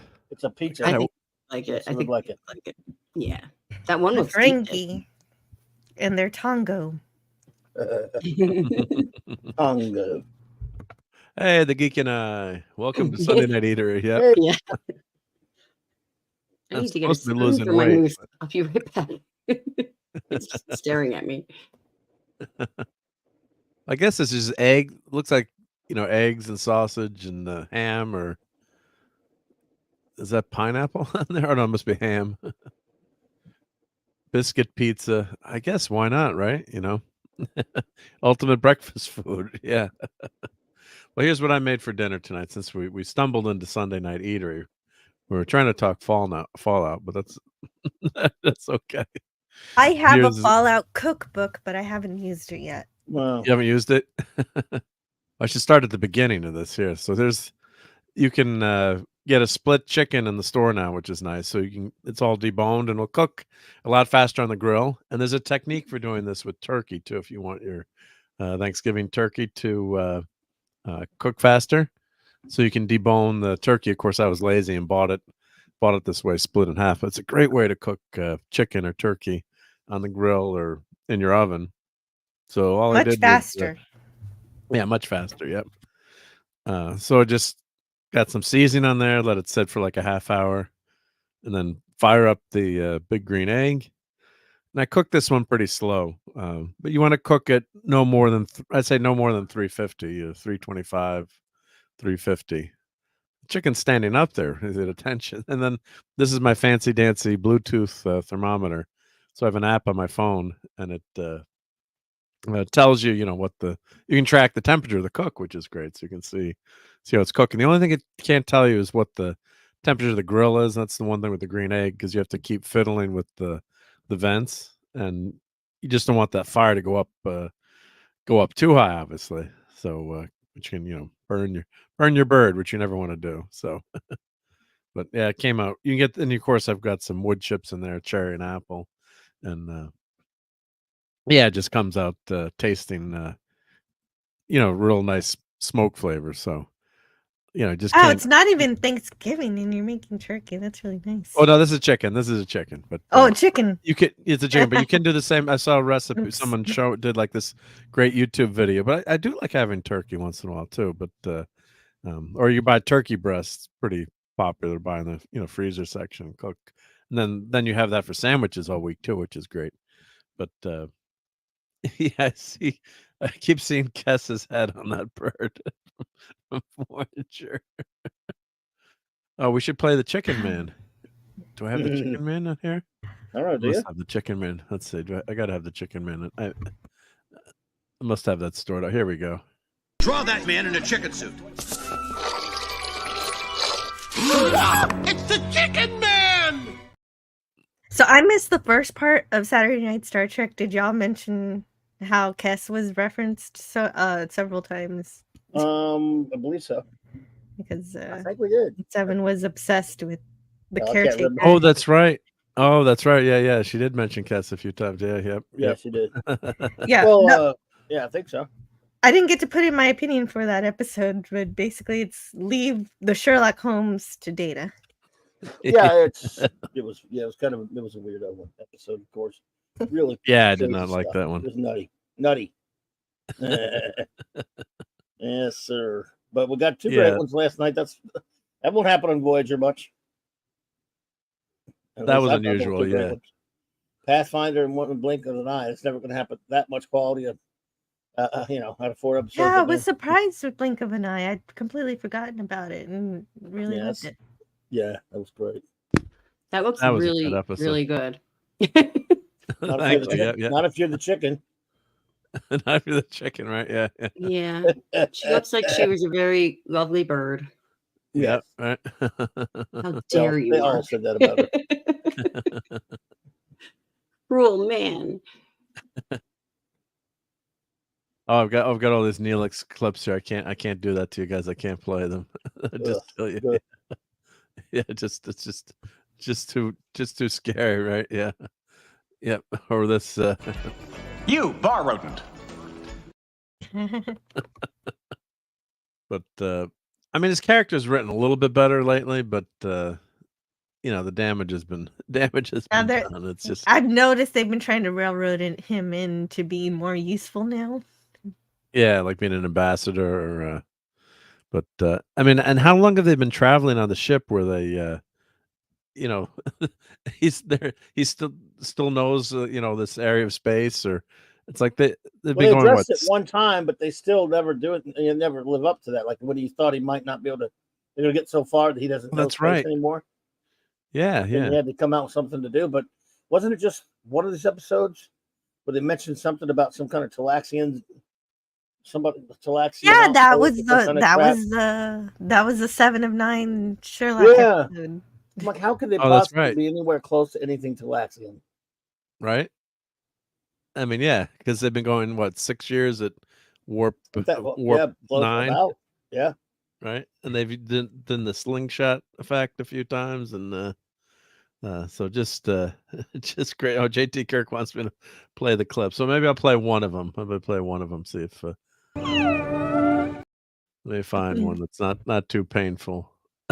Let's see. Avoid your clip that won't kill us. Yep. Well, we can do super. Cass, super Cass. Of course, we love the I'm a doc. doctor, Mr. Neelix, not a decorator. Oh, Mike.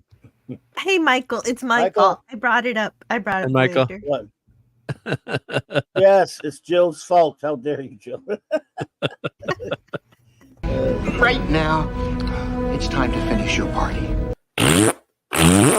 Ew. Is that Raquel making those noises? Yeah. Oh yeah. Raquel has the best noises. She's Yeah. She's a noiser.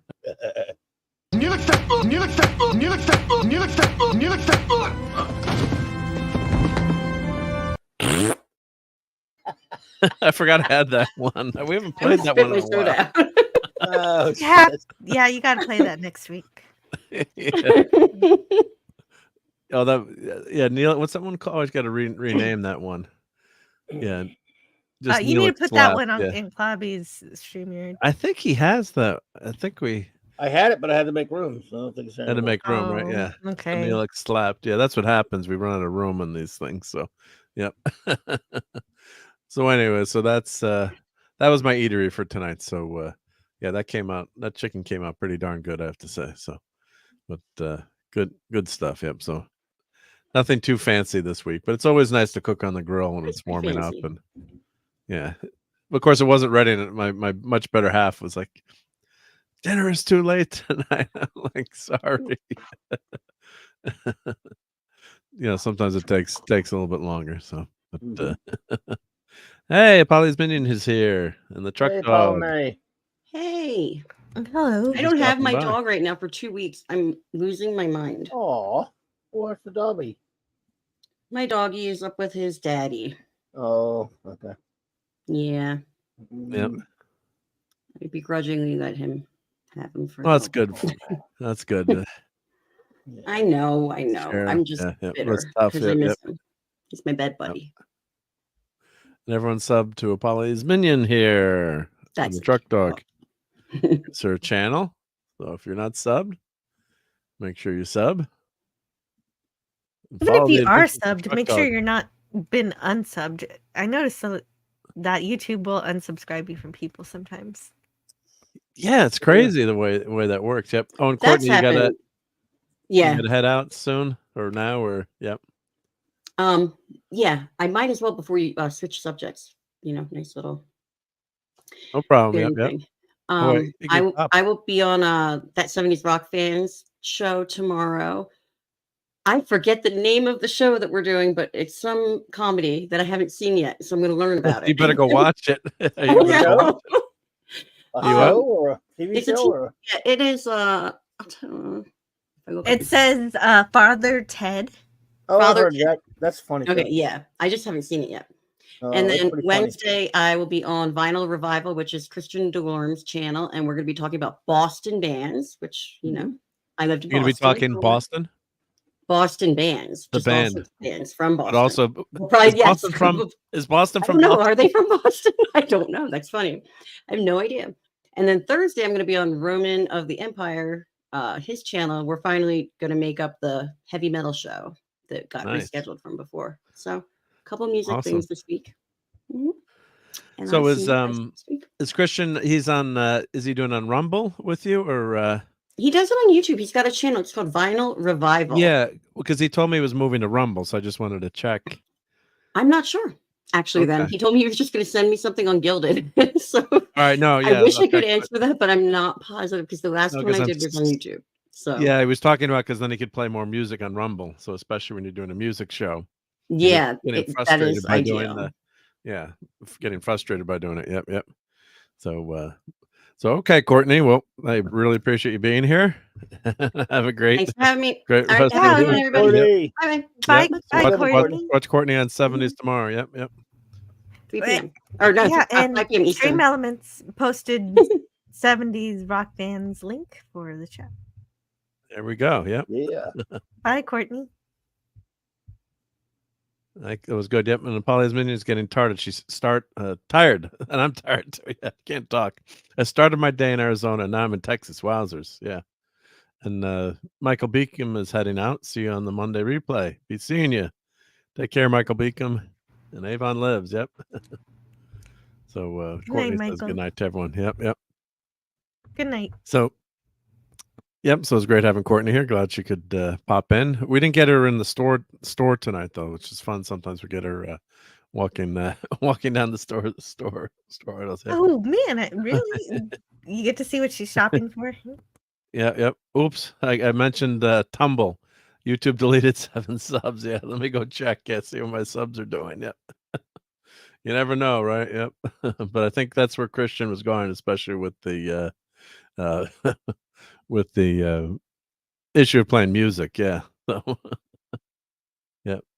And Lisa says, thank goodness for stream elements. I'm in the slow mod with links. That's okay. Yep. So I was going to talk a little bit of Fallout tonight with some spoilers. Have you watched any Fallout, Jill? Or yeah, I watched the whole thing. Oh, you did watch the whole thing. There you go. There we go. That's awesome. Covered. Glad you're here because I told Clobber times you had to watch it. Yeah. Somehow I forgot to listen. Did you watch any of it? Not a second. Okay. Not even a split second. Largely none of it. I think I played the trailer, right? Or we went through the trailer. Maybe. Actually, let's do the trailer. Yeah. Well, I'll do my slow motion going through the trailer. Let's see here. Fallout official trailer, because sometimes going through the trailer helps a little bit. Talk about the show, but so we'll do like minor spoilers when it gets time for like major spoilers. We'll go to I'll put on the major spoilers because just to talk about the enders. So here I've got like my minor spoilers, and then we can go to major spoilers. So I don't know if anyone cares about spoilers. Sometimes people don't. Sometimes people do. So, yeah. So I enjoyed it for the most part. I think it was a pretty well done show. I think there were the Ghoul. I thought his character was fantastic. His acting, is it Walter Goggins? He's awesome. I think he's almost as cool, or is as cool as the guy from Breaking Bad, who's also kind of a bounty hunter. Yep. Walter. Yep. So that's Bryan Cranston. Yep. So he's fantastic too. Yep. So so it's based on Fallout game. Not Walter. Mike Ehrmantraut, whoever plays that guy. Ehrmantraut. Oh, the cop, the Jonathan Banks. detective. Yeah, Jonathan Banks. And yeah, so this character kind of reminds me of that. I got a that Western, more but sense. more like a Western guy. Yeah, definitely. Yep. Yeah, because he's the retired in Breaking Bad. He's the retired detective who ends up getting embroiled in all the schemes. I guess, right? Yeah. So good stuff there. Yeah. So basically the setup is Fallout is the video. If you've ever played the video game, I know Clobbering Times hasn't played that one. I've played Fallout. It's basically a tactical role-playing RPG, and there's different formats of the game and different stories. And what are like 7 games now? Or there's Fallout 1, 2, and 3, Fallout New Vegas, and there's a couple of tactical games. There's been a bunch of games. So, and there's Fallout 4, which is the only one I've played. That's one you played, yeah. I talked to my son about tonight. He said there are a couple that he liked before, like Vegas, but said there are a lot of bad ones. Yeah, a lot of people don't like the one that I played. The Fallout 4. Yeah. Yeah. Well, plus you get it gets controversial too. Like when you change up the game, or Fallout 1 came out in '89, so it's a primitive world back then in terms of the game. And Putin's Cat, you didn't miss too much. Just some foodery, some talk of clam pizza, eggs on hamburgers, various things. Yep. And a chicken. And the chicken, yeah. And you missed the eatery portion. And we started talking sports ball in the beginning. Yep. So you want a good technique to catch up to a stream. Of course, this one's pretty far ahead, but sometimes I'll I'll start at the beginning, do 1.5 time, and then try to catch up. Yes, you did miss Neelix. Yep, you did miss a little Neelix. Yep, sorry about that. I know you're disappointed. So this character, he's an actor. This character, forgetting his name and his actual name. Howard something Howard. That's right. It's his name, Howard S. Cooper Howard. Howard. Yep, Cooper Howard. Yep. It is. So that's Cooper Howard. Yep. So his wife works at the big bad corporation that makes all the fallout shelters, and they're trying to sell fallout shelters to everyone to get ready. God forbid there's a nuclear war. Voltec. Voltec. Yep. Which is really cool, and they have a 60s or 50s aesthetic to everything. So it's high tech, but it's all designed with the 50s aesthetic in mind. So which is really, really great retro future, concept there. Just love the graphic design. There's the Voltec bobblehead, and that's in the game. This is all this stuff is from the game. So this is inside the vault. So this is, of course, there's no spoilers here unless you haven't watched the trailer. That's right. You're atmospherically speaking, this show makes you feel like you're watching somebody play the game. Yeah. That definitely feels like, and the color, I love that blue and yellow, the Wolverine colors together. Yep, which are great. Yep. And Putin's got his fault was pretty good. I don't like how the nuke went off. They're much deadlier. Well, I guess they wouldn't kill everyone, they're trying to say. Or people would have all kinds of horrible effects from the radiation. So they kind of do show that. But the game, that doesn't movie make much wouldn't sense work. to me either. That doesn't make much sense to me either, because supposedly there's a bomb that went off recently. Wouldn't the radiation from that drive everybody away? Yeah. But I think the show doesn't work unless that doesn't happen. So that's kind of some of the things you just forgive on the show. And plus, this is set 200 years later, so it's maybe there's some of the radiation has gone away, but yeah. But what about the place? One. There's a recent one. Maybe it's a tiny nuke. Yeah. So on the tube TVs make no sense, but that's the 50s aesthetic, right? They've got all these fancy stuff, but with tube TVs. So this is inside the vault, and they've got I guess they're growing corn in there, but they've got fake grass and everything. Is totally they're growing. Fake. Aren't they growing potatoes, which is a combination of tomatoes and potatoes? Could be, yeah. I that looked like corn to me, but in the background, right? It is corn. It is corn because they're in but Nebraska. Other spots. And other spots, right? Of Nebraska, yeah. But I'm sure they're growing. They're not just growing one thing, right? Because you couldn't survive on that. Yeah. So he's basically a salesman for he's a famous TV actor as a Western cowboy. Kind of like a have gun will travel actor, and his wife is involved with the company. He said, "Why don't let's make some money doing some commercials for the show." And there's a lot of politics in the background, that don't affect the show, but you hear about what's going on in the world, So there's been a war in Alaska. So he's a veteran from the war in Alaska. I think were they fighting the Chinese or the Russians in Alaska? I think it was the Russians that are fighting in Alaska, and they mentioned fighting the Chinese somewhere else. So there's, it's like an alternative history of the world. It's not meant to be our world. It's just a takeoff on it. Yep. Oh, you go blind looking at a nuclear blast. Yeah, they don't talk about that either. But it's just one of those things in a TV show. They kind of just hope you don't notice or they don't worry about. So, unfortunately, yep. Planet of the Apes wise, yeah, there is a nuclear catastrophe, a nuclear war, and there's the wastelands. But the set design was really good. Now, of course, I'm guessing maybe this is probably CGI stuff. It's not a matte painting like you'd get in the old days.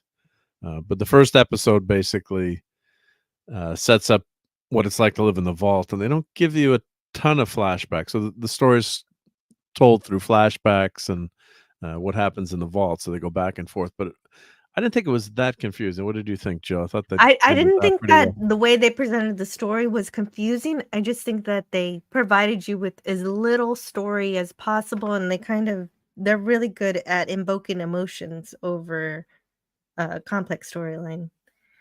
But they leave a lot of pieces out. You might want to call them plot holes by the time you get to the end of the series. Yeah. But then other people say, well, it'll be discussed in the next season. Yeah. And of course, our heroine Lucy has to leave the vault to find something, right, or to do something, which is, that's how the first game starts. The water chip goes bad, so they've got to send you as the player have to go out and recover this water chip or controller so the water supply doesn't go bad. And they actually mentioned that in one of the episodes. And did they ever talk about that after, Jill? No, that's one of the plot holes. They kind of just forgot about it, but it's kind of obvious. The other two vaults are kind of screwed, so they could just go into one of those and take their water chip. Right. But I was waiting. I'm like, wait, what happened to that? But that was like the major plot of the first game. Yep. And Putin's guy's a big nuke freak.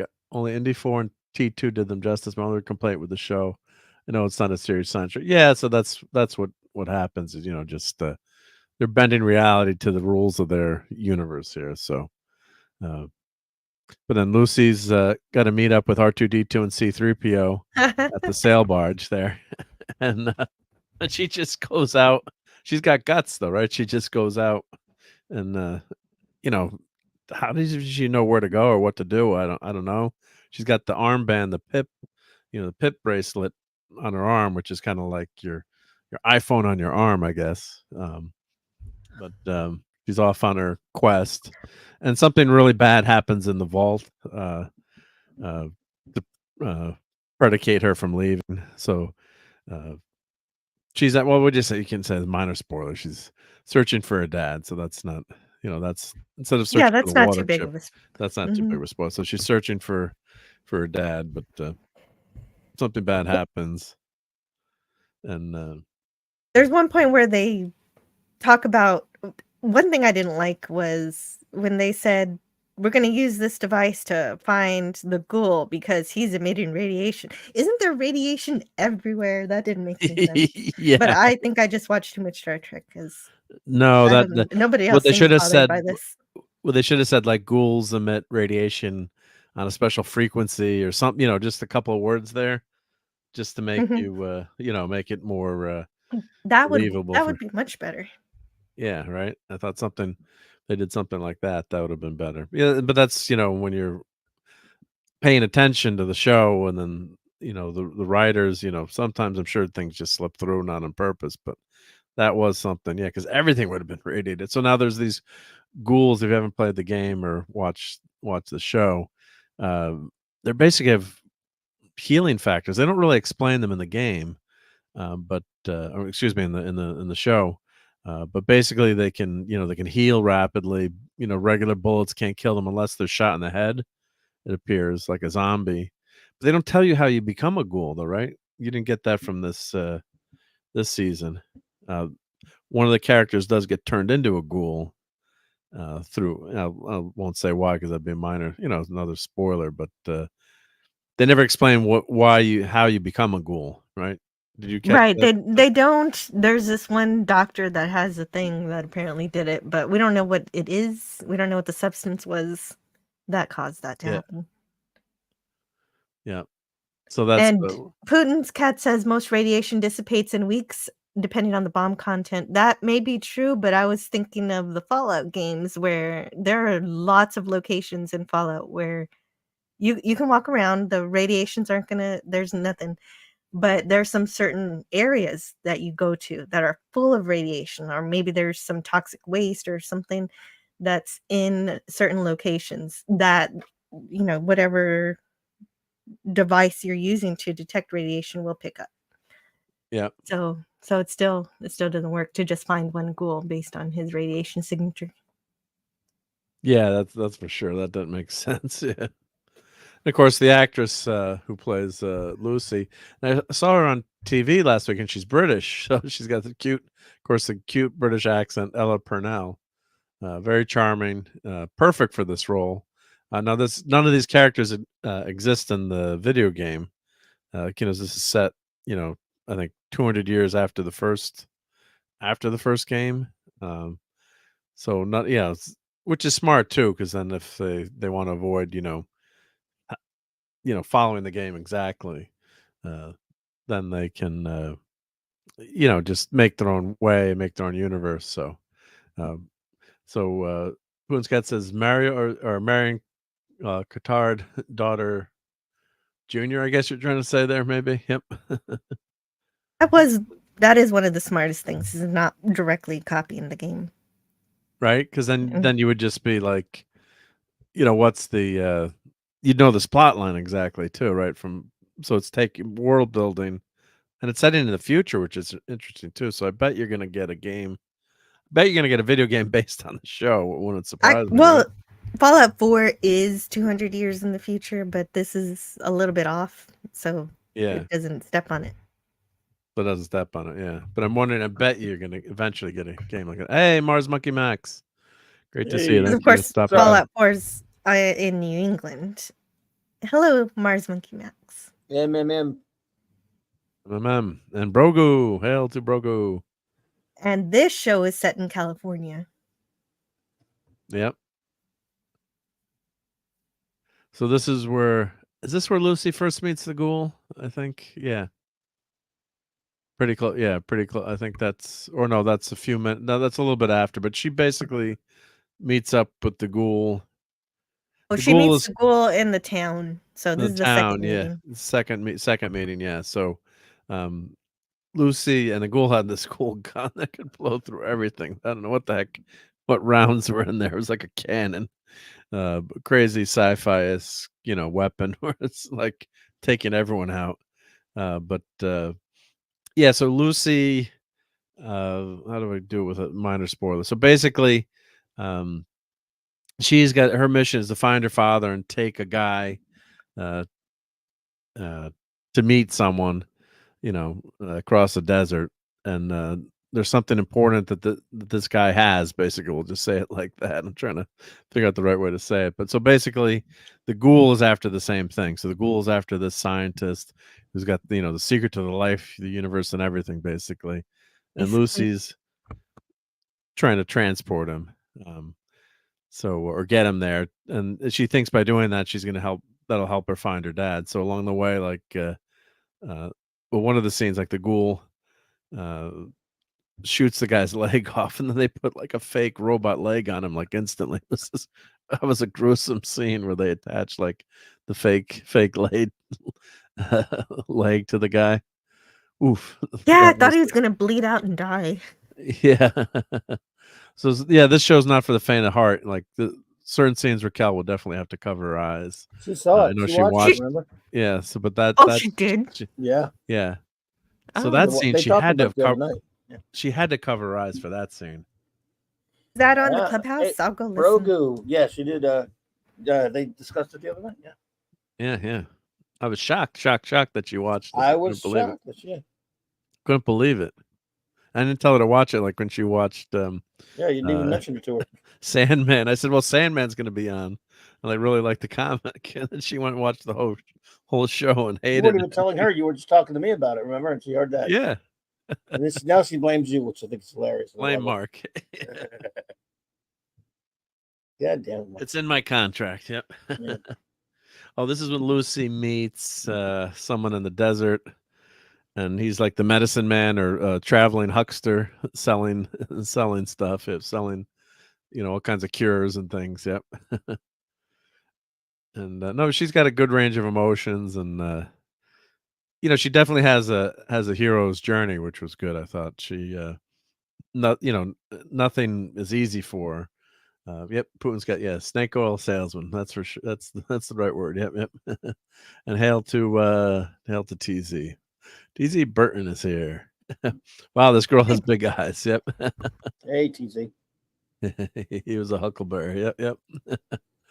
So Yeah, so I and like that's how she her. kind of she levels up after she goes into a certain place. She comes back out with different clothing that Yeah, reminds you of where when you go yeah, somewhere and you collect items and stuff.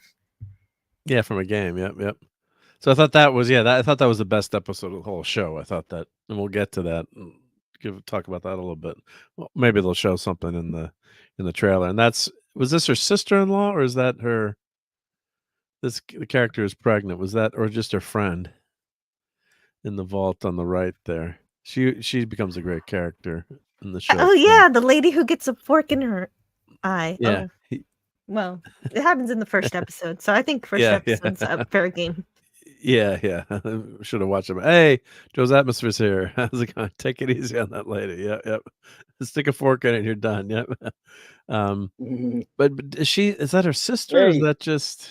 It's not her sister. No, it's her brother. So I don't think it's just it's probably just a friend. I think, right? She's just a friend, fellow I think it's Vault just a dweller. friend. Yeah, but they're very, very close. That's probably her best friend. But the in problem the vault. is that Lucy's cousin is in love with her, and so Yeah, right. Yeah, fortunately, this other girl redirects him away from yeah. that. So Chet is it's like a big doofy guy is in love with her. Yeah, in love with Lucy, but then deflected to her later on. Yeah, because some people were complaining there was too like my wife even told it's like sometimes there are too many relationships in shows, but I thought it was the level in this show. It was okay, but then we'll get to some of the more major spoilers, and then I want to talk about a couple of things that happened. But they have all these cool ships, so even though the world has been destroyed, they've still got tech there. So this is the Brotherhood of Evil Mutants. No, it's the Brotherhood of what is it? The Brotherhood Steel. of Knights, Brotherhood of Steel. Thank you. I'm drawing a blank there. Brotherhood of Steel. So they've got, and they're I shouldn't say quasi religious. They're basically a religious group who's trying to bring order back to the world, and they've got all their beliefs. They've got priests, and of course they feature very heavily in the games too as well. So and the suits are very well done. Those are really cool. I So, liked that Maximus was able to tell when something is a cult because he's in one. yeah. So of course Maximus, you eventually he starts out as squire, but from the spoilers, he eventually gets to wear the suit or become a knight, or you see him in the suit. And these suits are just such a cool design from the game, and the helmets are especially cool. So I was reading about it, and the the game designer, they saw an artist had drawn for the cover of the game, drawn these helmets, and then they actually went back and made the helmets in the game look like this. So that was actually cool part of the history of the game. Yep. Yeah, and they're trying to always look for tech, and they're looking for old tech that's still working. Anything they can find. Yeah. So but they say you've got to do it with honor, and so Maximus is a knight squire, and they work. These are the the knights wear the suits, and there's you're in training. There's all kinds of brothers that are in charge, and the knights are basically like gods. They'd be like the Top Gun pilots, basically. I think this is a scene where the ghoul is a great scene in is it the second episode or the third episode where this shoot up in town, or was that the first episode? A lot happens in that first episode. I'm forgetting now when they get to town here. Do you remember what episode that was, Jill? Oh, Jill had to step out a second. I think it was the second or third episode. Probably the youngins woke up for a second, but I'm sure Jill will be right back. I think it was the fourth episode. Fourth episode, yep. Pretty sure. But I thought you didn't watch it. I didn't. But I'm still pretty sure it was the fourth one. Okay. I could be wrong. RobAltis, Could be what's wrong. up, buddy? Hey, Rob. Yep. How's Already it back going? my prisoner figures. He already found it after 24 hours. He funded. Are they out there? Are they ready? Rob, oh my goodness, I didn't know that. Did they sell out, or Oh my God! are they sold out? Or I you had can no still get them? idea. I gotta check for my. I don't check my email much. Yes, I didn't know if there was. I'm looking for them now. Go continue. Carry on. I'll carry on. Yep, go check the prisoner figures. But yeah, there's the second wave. It's the second wave that's coming out, right? Yep. Yeah. So I guess hopefully you can still back them, right? So they must have a backer level where you can still buy them. But I don't know. So Clobby is gonna check that right now. Yep. So the ghoul comes to town, right? And he's tracking Lucy and the scientist as a bounty hunter. And of course, the ghoul, to stay alive, he's got to inject himself with his medicine. So as he does different missions as a mercenary, he gets paid a ton of money.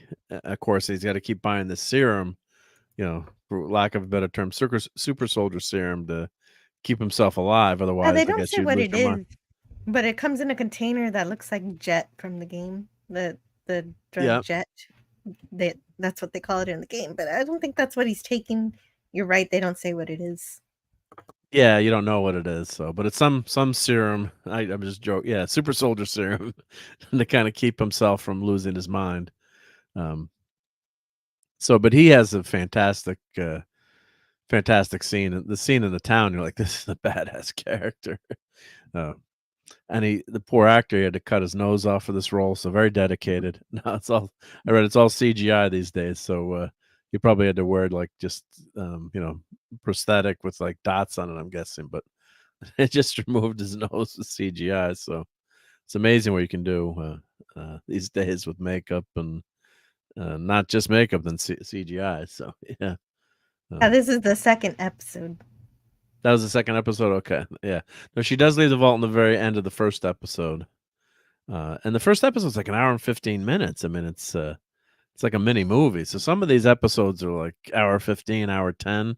Some are 42, 45. But runtime, there was some long episodes. So yep.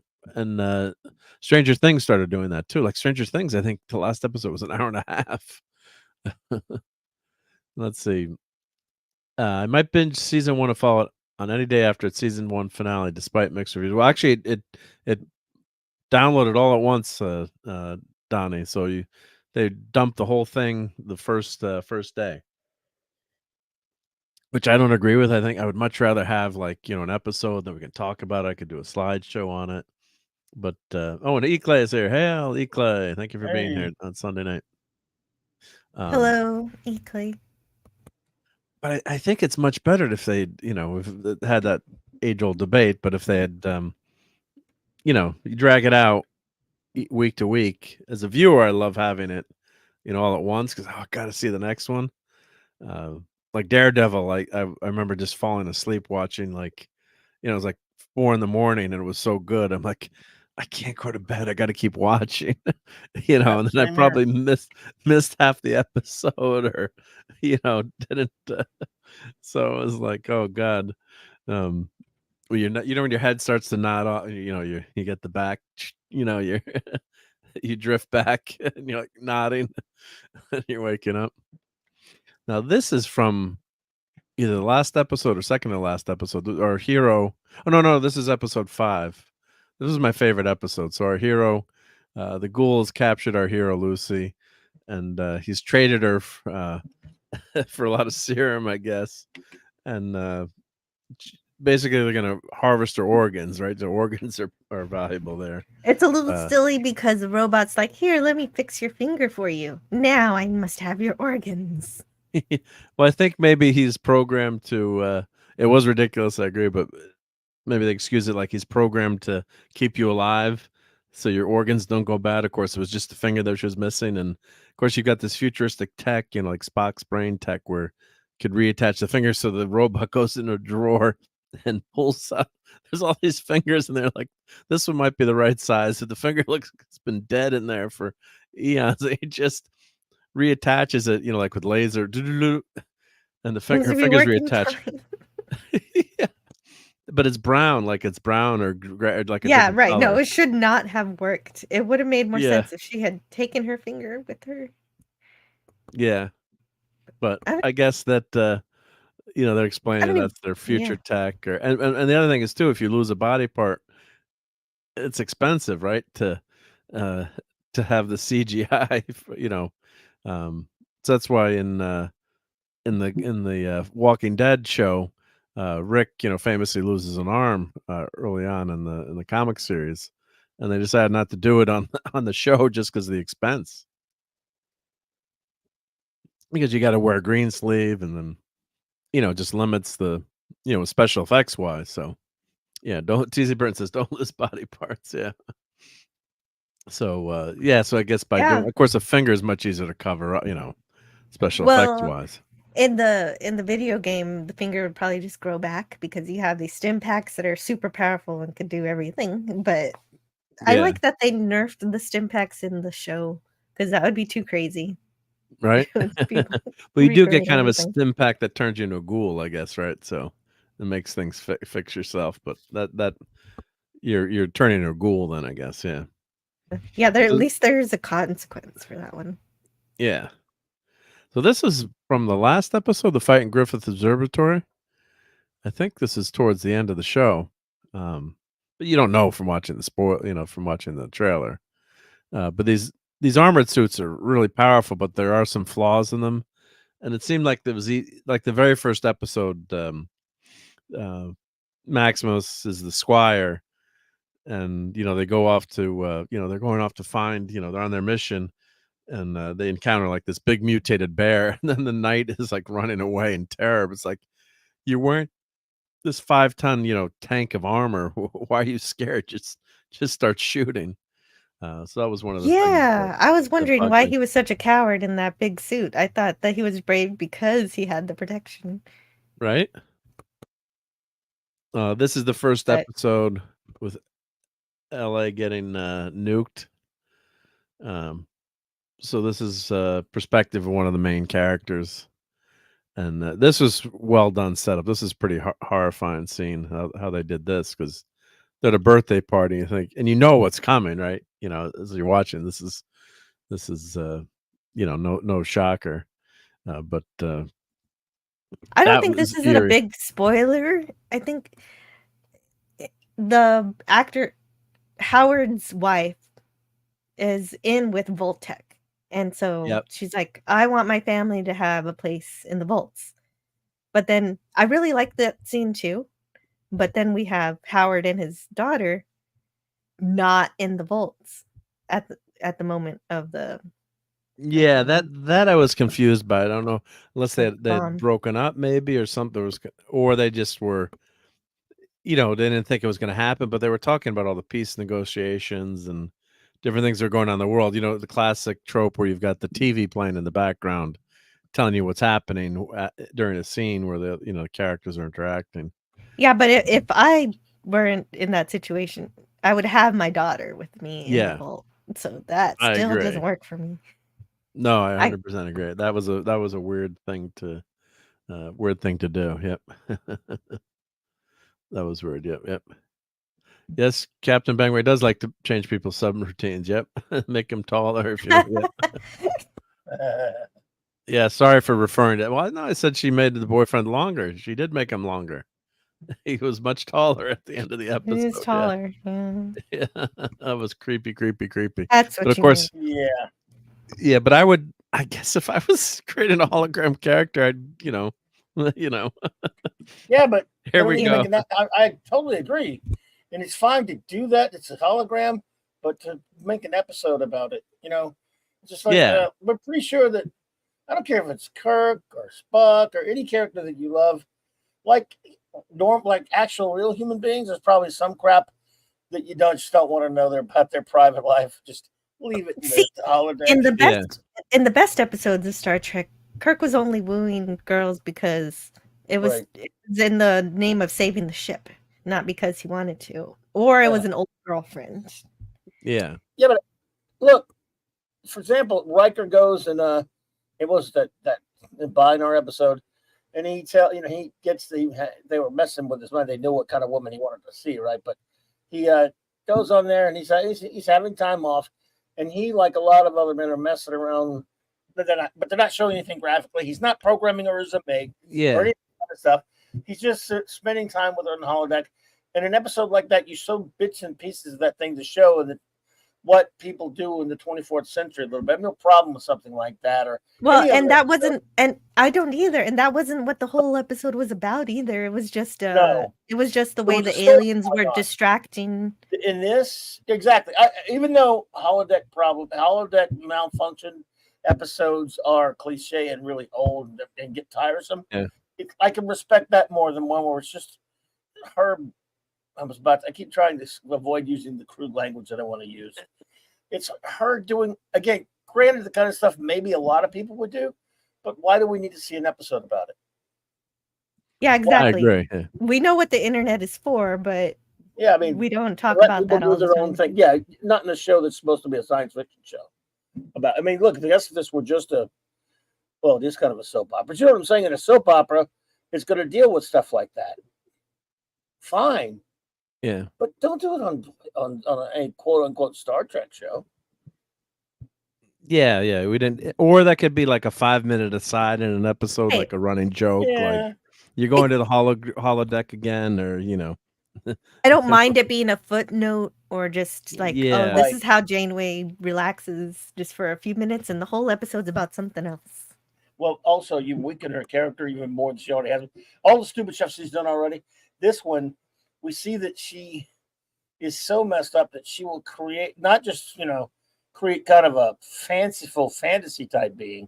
She really wants to actually create her own perfect mate. Create her own. Not meet her own. Create her own. Yeah. And basically, we see her level of narcissism is off the chart here. Because again, everyone might want to meet that perfect someone. She wants to create her own. That's a big difference. Well, that's why I don't like all these Hallmark movies. I know a lot of people like them, but it's always like this girl meets a guy and then the guy has to change. And it's like, come on, what is this stupid shit? I don't want to watch it. I hear you. But in this case, she can actually program him. She's playing God. It's on another level because of the fantasy of that technology that, gets to create. And of course, it's not that far to fetch these days, but she gets to create her own. And then she's going to treat it like it's real and fall in love with it. Not even like it's just, hey, I'm just having a little bit of fun because we humans, have those needs. No, she doesn't even, she falls, I mean, what kind of narcissism is that? Where you fall in love with your own creation? Because that's what he was pretty much. Yeah, that's what it was. Yeah, like it wasn't like a scenario where like, oh, I'm going to enter like the world of, Huckleberry Finn, or Mark Twain, because they've had Mark Twain in the holodeck before, or go in the past, like a random simulation, she specifically delete the wife, and I kind of don't, I kind of don't blame her. I don't blame her. Doing. You just don't want to see it. Yeah, 100%. You don't want to see, or like you infer it as like a joke, like. Because they're stuck on that chip for 70 years.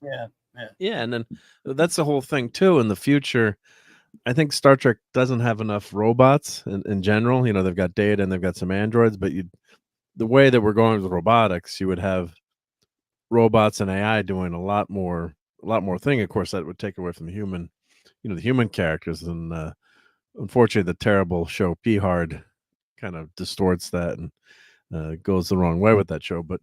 You would have, at least simple robots doing, more menial tasks, I would think.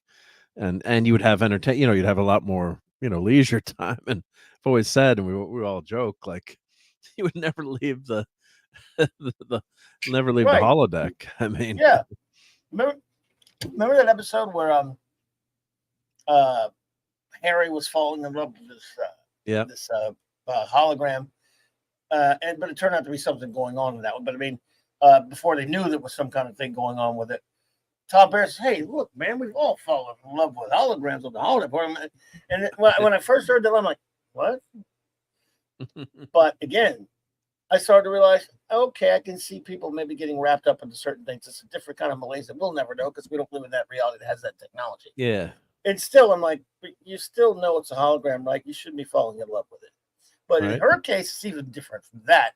She thought she was intrigued by that hologram, and then she remade him. Yeah, her own even thing. Tuvok was taken with that hologram because it wasn't a hologram. Right, because it was some kind of it was actually turned out to be a real being, right? It was Right. manipulating the Yeah. hologram, right? I So kind of like that episode. yeah, it was interesting. But the thing is, that was interesting. This is, I mean, it's not even wank. It's beyond that. It's her falling in love with, in a sense, her own ideal, and it's creepy and it's weird. It's like, man, I respect it more if you're just using it, pardon the language, like, for wankery. Yeah. Well, yeah, but if she were honest about it and said, "I'm doing this for my own pleasure, for fun," yeah, she fell in love with it though. But we don't. Yeah, we don't need that. Yeah. Well, there's a fantastic Black Mirror episode that has I can't remember the name of the episode, but it's I think it's got the girl from Blink in it, if I'm not mistaken. But where was it Blink or was Sally Sparrow, it, the girl who plays was Sally it Sally? Was it her in it, or maybe it was? But anyway, either way, the husband dies, and they've got this technique where you can transfer all of the husband's memories and everything into the husband, and you can kind of like, and they've talked about that now, where you have an AI version Is of he your like loved Rimmer? one. Is he like Rimmer, or Yeah, is he's like, well, he's not Rimmer, because what happens is he doesn't have that spark of life, so you can't. She's totally disappointed by him. So in the beginning, she thinks it's him, but it's an incomplete copy, basically. It's like Leah Brahms, the hologram, before you actually meet the real one, who's really different than the real Leah. Yeah, so he doesn't he doesn't fulfill her needs, basically, in terms of being someone that she can love. So, but eventually, what she does, she puts him in the attic, and she just uses him as a companion when needed. But just it's creepy, but it's just such a well done episode. I'm trying to find the name of it, or if someone remembers the name of it. Yeah, looking through the If Janeway did that, at least you know she's being honest with everybody. Yeah. Yeah, I mean, yeah, it's a weird thing. Like I said, it was narcissistic and weird and boring. Also, You reminded me of what I forgot to mention. It was something that really bothered me in the episode, was when the doctor said, "He's just as real as I am," and no, he's not. No, he's not. Yeah. I mean, he hasn't had nearly as much time and experience to help him evolve. I mean, the doctor already muddies the water for now. Are you going to start treating holograms? I mean, it's Star Trek should be about getting into those interesting questions. That's what makes the Doctor and Data's stories both interesting, if dangerous. But then you're going to start saying, wait a minute, now holographic rights and all this kind of stuff that they started touching on later in this, that we're going to be seeing coming up soon. It's an interesting question, but they still are creations of light and photons and all this other kind of stuff. But the Doctor has started to evolve. So is that going to change what goes on with holograms? Remember, they do an episode about that soon. Yeah. And but this guy's different. He's just amazing. Just because he's totally blank, so he's not as real as the Doctor. Remember, the Doctor had lived for at that point in that episode, or had been himself for like almost 6 years. 6 years at that point. And then after blink of an eye, add another 3-something years to him. That's right. If you try to mess with his subroutines, he's going to notice, and he's not going to be too happy. Right. Yeah. Right. Yeah. He's still a hologram, but yeah. Yeah. It's not the same. Yeah. No. It's I mean, I love the character. It's phenomenal. But yeah, at what point does he become? Yeah. When's he sentient? When's he measure of man, or the famous Data episode? But yeah, it's not. No, I don't ever believe that the Doctor is actually sentient, but in a way he is. But you just, they want you to think he is, but I never think that he really is. So, and you might think this has nothing to do with Fallout, but if you play the Fallout 4 game, it actually has a lot to do with this Brotherhood of Steel, because they don't believe in measure of a man in terms of the robots that are in the game that look like humans. And you can't tell the Yeah. difference really between a human and a synth unless you kill them and see whether or not they have a synth part in them. This isn't in the show, but it's lore in the game. Yeah. Hmm. So, but that was a good diversion onto to that. I was trying to find the Black Mirror. Yeah, one. and they don't think that AI can be sentient either. I do. I just never the Data is so much more believable as being sentient to me, but maybe it's because I do love the Doctor's character, but Yeah. I just can't believe that the ship had the power. Data was created to be sentient. He also by Dr. Soong. existed a lot longer than the Doctor has. Yeah. So, but it's still a great, fascinating thing Yeah. to talk about. But let's get back to Yeah, Fallout. we get mad about Cass being a toddler, but Doctor. Yeah, all the this Doctor's age. only 5, right? Yeah, He's but he's got all 6. the experience. Yeah. Yep. So this is one of the the knights. Well, we won't say who this is, but this is one of the mutated like D&D like creatures. From and you find out how these creatures are created eventually. But there's our Doctor from Person of Interest. Hey. If you watch that show. Hey, look, it's Honey, I Shrunk the Kids. Oh, that's right. It looks like Chris Moran's a little bit. Yep.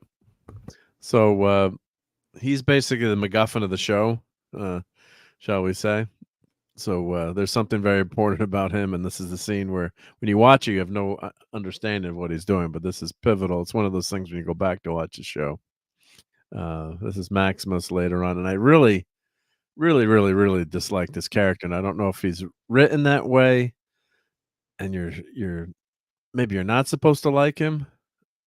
I don't know, but He is written that way, definitely, in terms of he's deceptive, he's manipulative, he's dishonest. And it takes him a while before he even comes clean about the basic things. yeah. So he gets accused of doing something, of hurting someone, and it turns out well, I won't say what it is. You can watch. Well, I'll just say minor spoiler. Yeah, it turns out not to be him, but he's you'd wanted him to be a badass character, but he's written as basically a moron, a conniving moron in this show. And we'll do like semi to major spoil. I'll switch to somewhat major spoilers. But now we're talking about Maximus and why I didn't like his character. Without giving away too much, but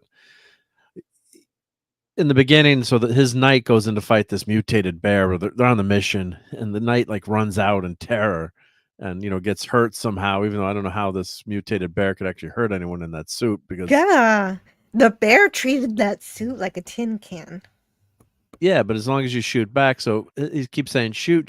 So finally Maximus shoots and kills the thing. But it's like, why did the knight just shoot? I mean, why did he run out? Unless he just had a total panic attack and lost it. But the knights, they build them up as all these badass characters, and this is their very first mission. So maybe if they'd done some missions, or they're trying to show PTSD, or so basically the knight, turns out to be a real wimp, and then Maximus has a stim pack, or something he can use to help him, and he just basically lets him die. And then before that, the knight is insulting him, telling him he's going to be hung for this, and he's the worst squire ever. And it's like, this guy's potentially about to die, and it turns out he does die. And that's the last thing he would do, would be to start insulting someone as you're on your potential deathbed. What did you think of that, Jill? I thought that was No, ridiculous. I agree with you. That is extremely. It's a lot like insulting your waiter when you need something changed on your food. You're going to get you might get your food back, but it's going to have some added ingredients that you didn't ask for. Yeah. Good Yeah. point. Right? So, that made, the knight had a minigun, as Clay said. Yeah, so the knight is, like, incredibly heavily armed, and he's in this suit of armor, which they do have too many chinks in it, which I didn't like, but from a how's this bear gonna get it? Like, the bear swipes at the armor, and does actually, uh cut through the armor, or not cut through, but make claw marks on the armor, kind of like a Wolverine. Well, actually, Wolverine would cut all the way through. But it's like, how did he even get hurt though? Right? I mean, how would you get hurt inside that armor? That didn't even make The armor should It have makes had, it would have been much harder to, and you'd be able to run away in that suit. Yeah. That suit's pretty fast in the game anyway. Yeah, you're like Iron Man. You're like a super powerful, you know, character in these suits. So that part And I didn't and to like. be fair, bears are fast too, so it would be a little bit more of a chase. Except that in this case, it just happens within a few feet of the cave. Right. So yeah, And that right, didn't the whole make time I that. was thinking, why aren't you shooting? Yeah. And then he just dropped the gun, and we never see that gun again. Yeah, it drops. Why didn't Yeah, where's the Maximus gun? fix it up? Yeah. The other thing that was silly too, what they should have done is had the suit of armor maybe malfunction.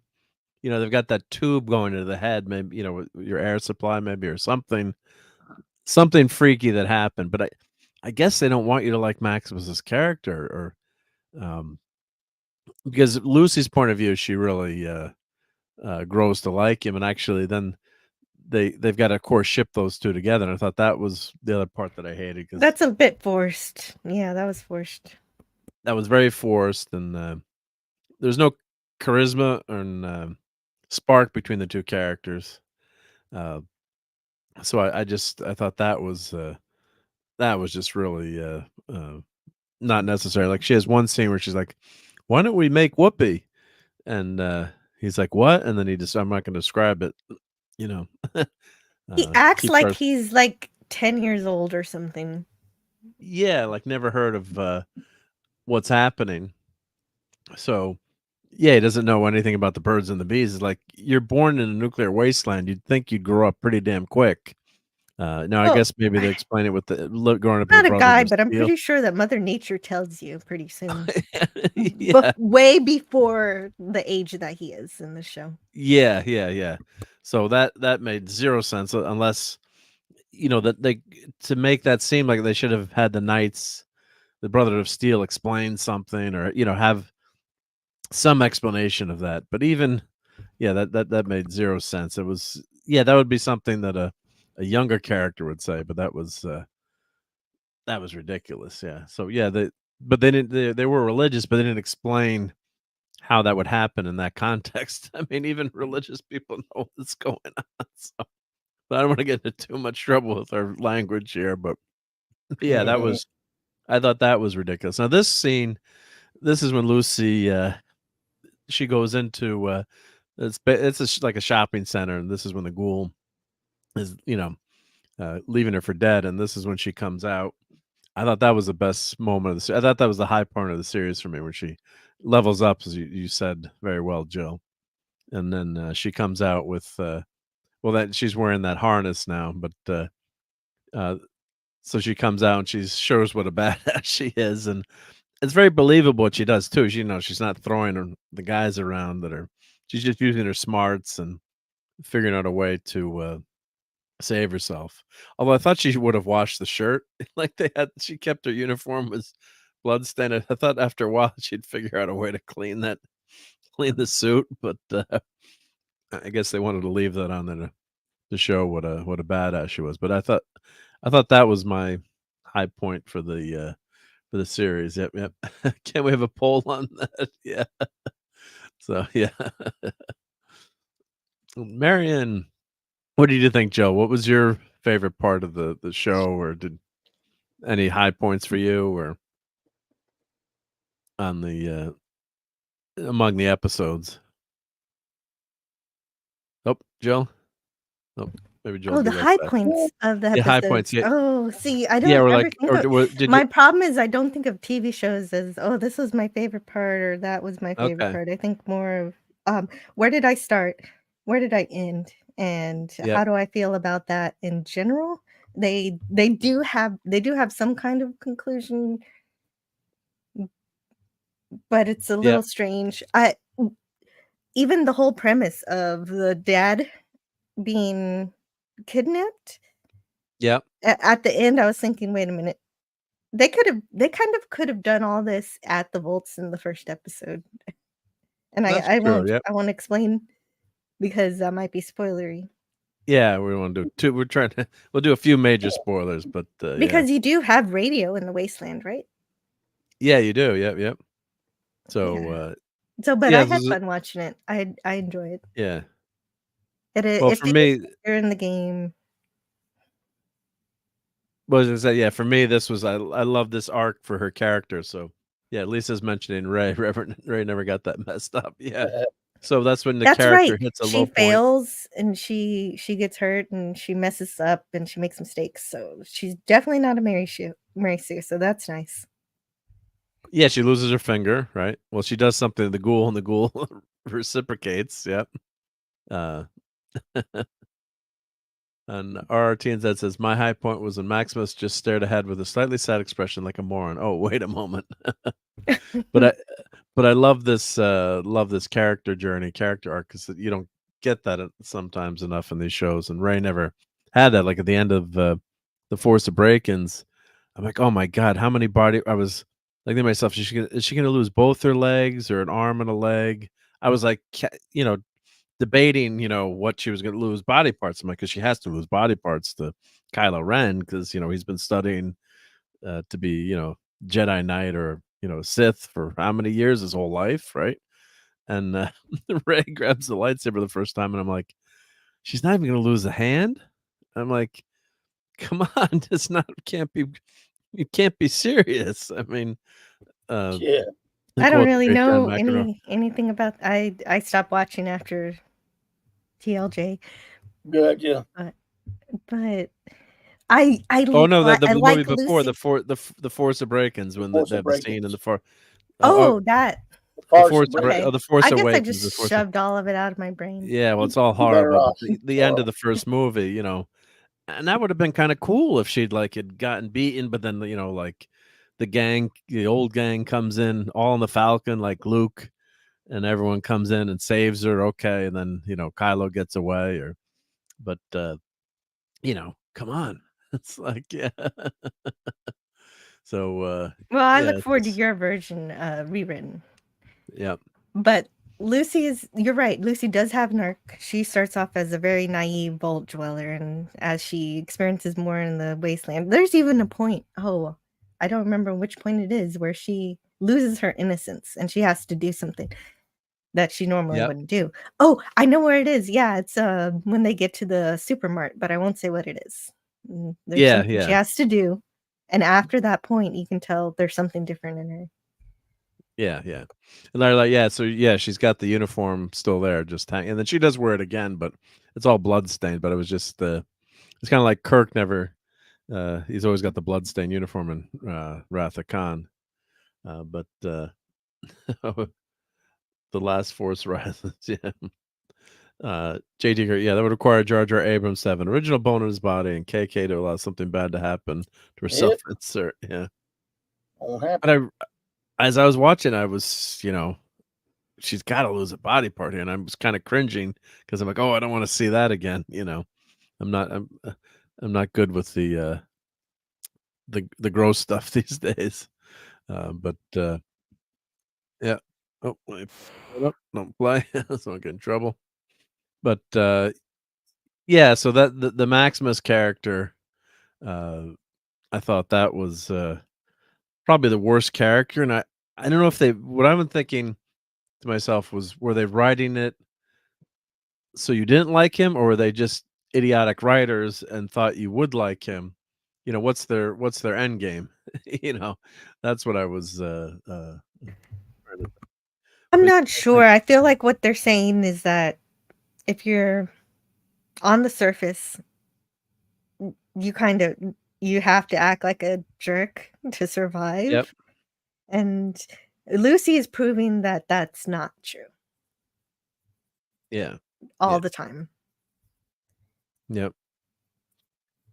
Yeah, so here's the scene where they're going to the cave, and there's that huge minigun, and look how armored this guy is. And Maximus is, not wearing armor, and the squires are really up. I mean, it's not good to be a squire. And they've got to carry around this ridiculous duffel bag. I'm thinking, why don't they have like a little mini robot or a trailer or something, that a cart or something motorized that they could use to carry all their gear around. We've got that little robot dog these days that they call it, but I'm afraid that Boston Dynamics, that creepy robot dog. So I just don't like that. You're carrying these big. The one that flips, that does little flips. Yeah, that does the flips. It's like you'd think there would be something. Doesn't have a head. Yeah, the creepy robot dog. But so he gets just the bear is able to like claw through or just scratch the armor. But it's like you're in a tank, so it's like how did you get hurt in there? I didn't get it, but I guess it has to happen. But Maximus's character is just can't stand his character. I mean, I guess maybe that's part of what they want you to Hey Scotty, how's it going, Scotty? Hey, I think that's Scotty. part of Hello, Scotty Right. R37. So that I didn't like, and also I didn't like how they portrayed the corporation. So this is go away for 30 seconds if you don't want to hear this, but 5, 4, 3, 2, 1. So they infer that the Vault-Tec Corporation actually started the nuclear war to sell, to basically take over the world, not just sell vaults, because then at that point, and you're killing off most of your customers. I mean, that made zero sense to me. So I don't know what you thought of that, Jill, but I thought that was ridiculous. It is really strange that they think, okay, so are we getting into what Voltec is all about? I didn't know. I knew that from the games. Voltec, yes, they do terrible experiments on People. the vault dwellers. Yeah, any people that they have in their vaults, and so their customers, yes. So the reason it is not profitable at all to have all of these vaults all over the place. And so the way you're actually paying is with your body and your soul and everything. But you don't really know that, obviously, they keep that hidden. And Yeah. so that part's true. But the part that I don't remember from the games is that that they're genocidal and want to kill everybody on the surface. I missed that part, but I didn't play all the games, so maybe that happens in other I didn't get that games. from the games either, but I thought that was ridiculous. Yeah, Poonscott said, "I'm going to the vault business. I guarantee you will survive the apocalypse or your money back." Wink, wink. Yeah, yeah. And Sky said, "I thought the lore hinted that Vault-Tec could be behind the bombs falling." Yeah, it's been so long. I started replaying the games again. It's been so long with my cruddy memory. I started replaying Fallout, and I was thinking of streaming it if I had the time. But Okay, that's yeah, fair. If that's in the lore, then that's fair enough. yeah. But they basically inferred that it was Vault-Tec in this. They get pretty. It's pretty definite by the end. They that it's definitely aren't Vault-Tec that even did it. inferring. They're straight up saying Yeah, it. basically saying it. Yeah. So that like if you infer it, that's more fun, in the games. But it just doesn't make any. It just doesn't make any sense. I think it's better when it was a mystery and you can think about it. You can be a little wary of everyone. Yeah, and you could you could think about it and go either way, or but I just didn't like it. Just doesn't make any sense. You'd wipe out all your customers, like they're going to control the world. It's like, how would you even know what the world looked like after 200 years? And then they are doing all those terrible things, like Larry said in the vaults. Yep. Yes, they're right. Each vault has its own experiments on the humans. True enough. Yeah. So yeah, but overall, I'd give it probably a B plus. I'd give the Ghoul and Lucy, A plus in terms of characterization. I really despise Maximus, but maybe I guess I'm supposed to despise him. Yeah, maybe I he'll guess, get better. He's got room to or maybe improve. he just goes totally evil. That's true Right? too. If he goes totally evil, I would actually like that a lot more, because you think he's going to be the hero, and then he falls for Lucy. So when Lucy falls for him, save me, man. There's nothing that really explains that. They just do. Yeah, it's just like they kiss, and it's like, what? It's like there's no spark there. There's nothing between there. Yep, the currency was the caps, right? Caps. Yep. I guess it was the hot shower that he finally had. Yeah. The hot Had shower. that Yeah. before. Yep. So Scotty says, yeah, Mr. House being at the table would make his plans more plausible because he knew the war was inevitable. The show doesn't flat out say Vault-Tec did it. Fingers crossed for season 2. I pretty much thought that they basically inferred with he's listening they in did. with the wife, and she basically says they're gonna do it. So Oh, right. She says they should do it, but I mean, I think that pretty much says that that's what happens. Unless something else happened, they explain it. They because they want us. They don't want the peace negotiations to go well, so maybe they sabotaged it, and like it would make more sense, like if they were just trying to screw up the world so they could sell more vaults, but then because of their actions, it started the war, which they didn't want to happen, but they screwed it up. Like that's how I would write it. But and so puts a durable, portable, instant recognizable bottle caps, predominantly Nuka-Cola, became one of the most common currencies accepted by traders in post-war America. Yeah, Nuka-Cola. Are they going to come out with Nuka-Cola on Amazon? I mean, or they should, right? So Yeah, definitely. I'd buy right. some. And 76 Vault was in West Virginia. Yep. And the Stream Element spot says, remember to subscribe and clobber like. But you already have a lot of fans who make their own Nuka-Colas. Yeah. They should. Yep. I got to print some of the Fallout characters now too. I got to go get my 3D printer working. And there's some cool toys that were out that I might buy the Lucy toy if it's not sold out. Let me see if the Lucy toy is sold out on Amazon. Sometimes when you see something and you're like, I should buy it, and then you wait. Let's see if checking my card here. And I was going to buy the Superman action figure, and then it was sold out too. Then it's like it removes it from your card. It's like, oh, I should have bought that. It was on sale, and I didn't. I was waiting, and then let's see, Lucy. If I'm searching off screen here, Lucy Fallout, because you always want to be careful when you search for something. Yep.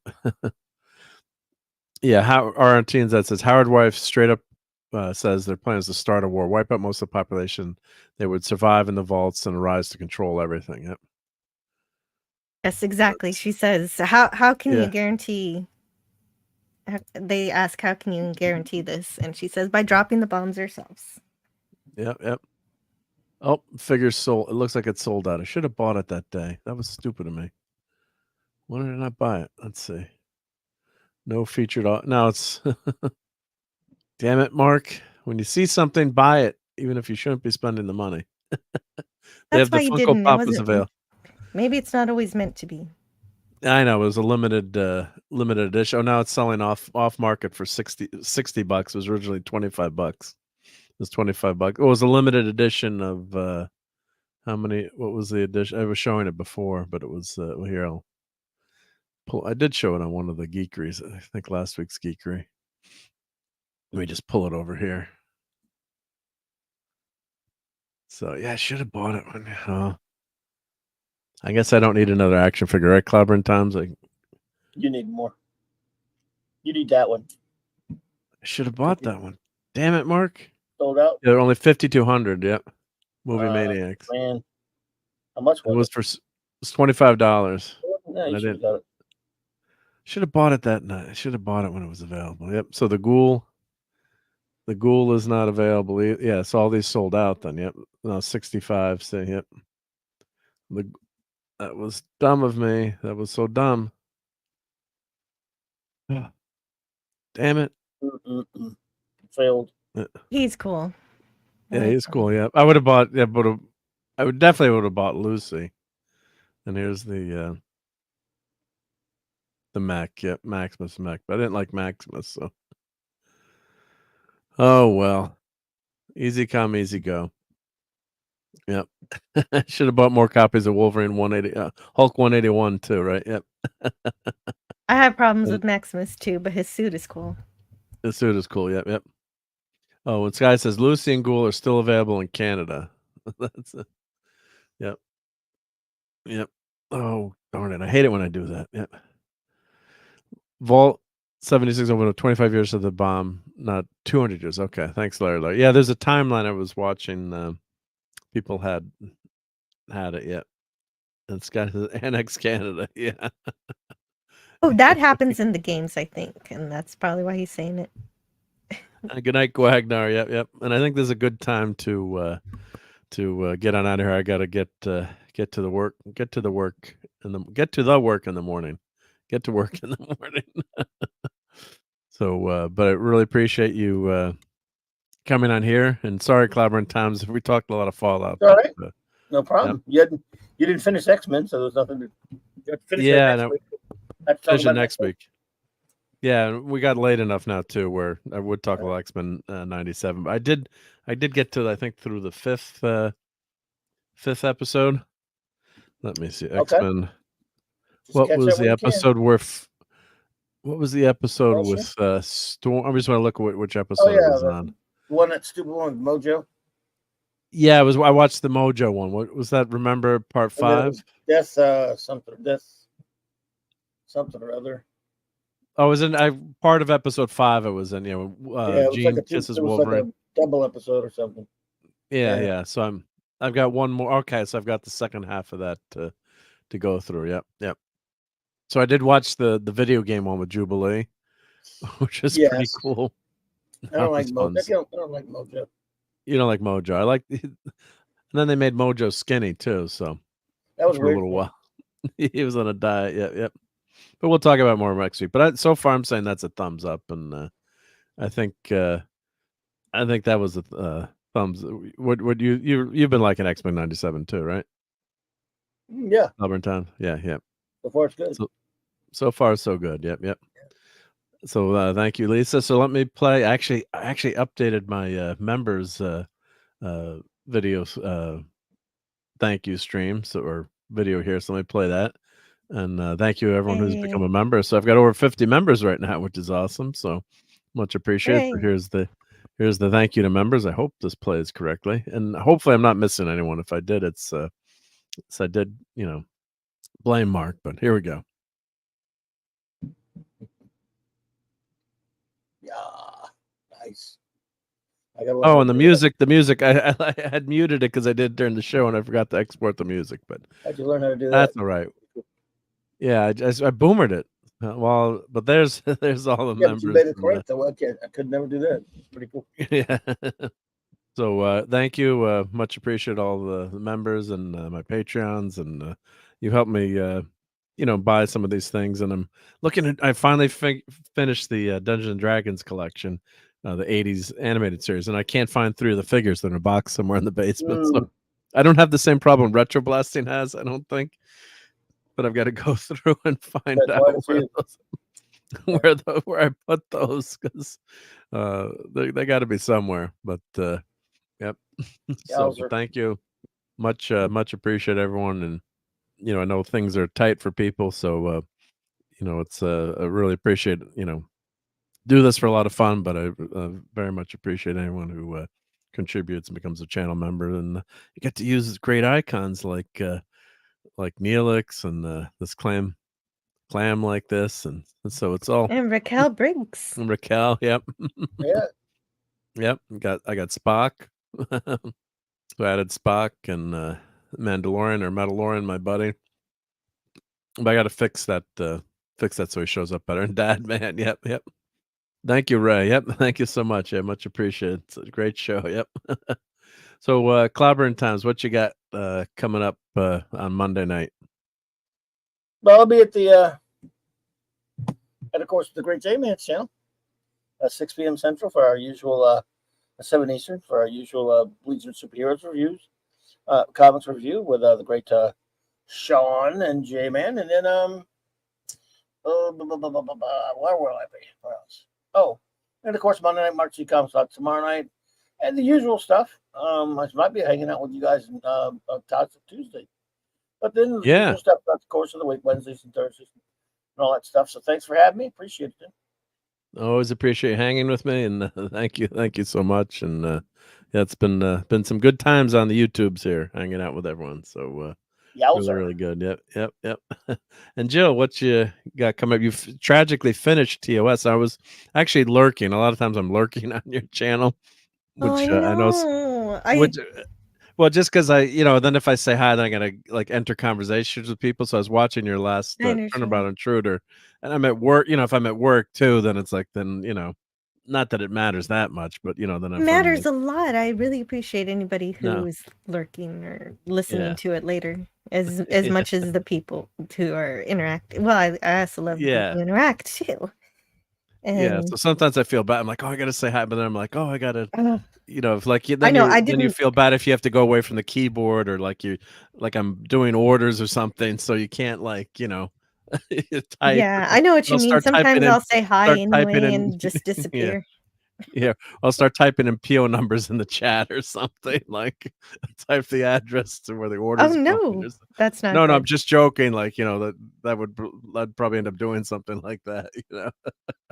Which That's wouldn't right. matter, but Well, because it's distracting when you're trying to work. yeah, It's better just to yeah. listen, and that makes sense to me. Yeah, yeah. I didn't want that last review to end either. That's why I extended it. Yep. Yeah.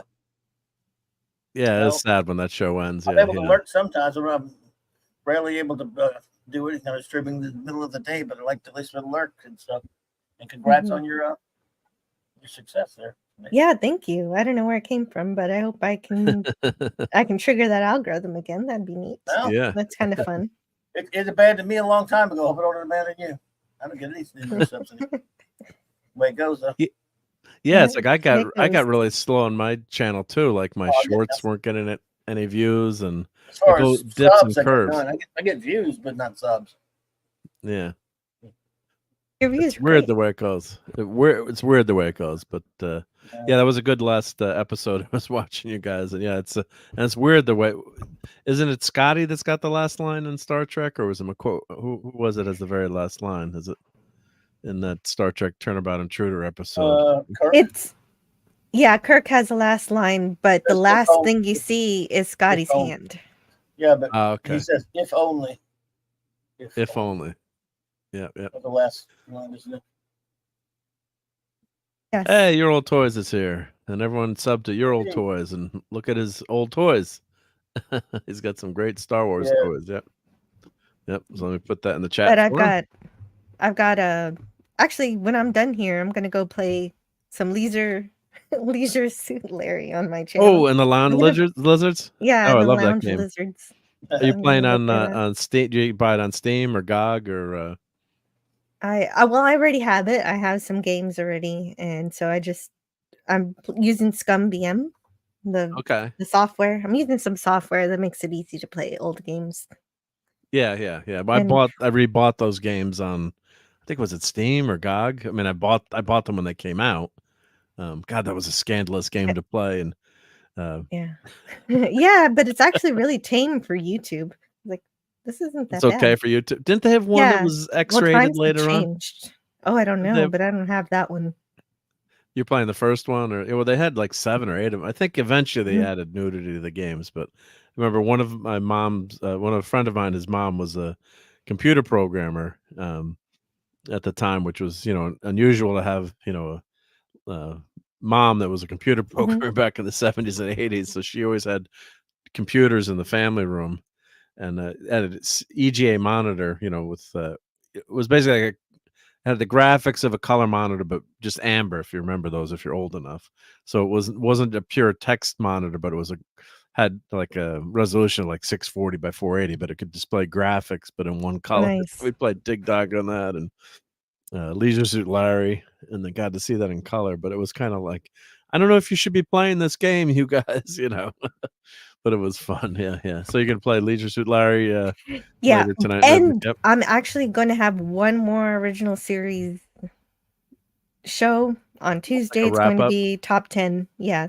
Nice. Cool. Yeah. And then on Friday, what am I doing on Friday? Oh, Alien on Friday. Nice. But actually, I'm looking forward to Clavy's TOS review. Yeah. What's that? Ranking. Ranking? The ranking. Ranking, yep. Rankings coming soon. It'll be fun. Yep. I haven't decided yet exactly whether to do a video or just a stream. Maybe I'll do it as a stream to give myself time. I don't know. Maybe I'll do it on a Wednesday night. Well, streams are fun because they're interactive.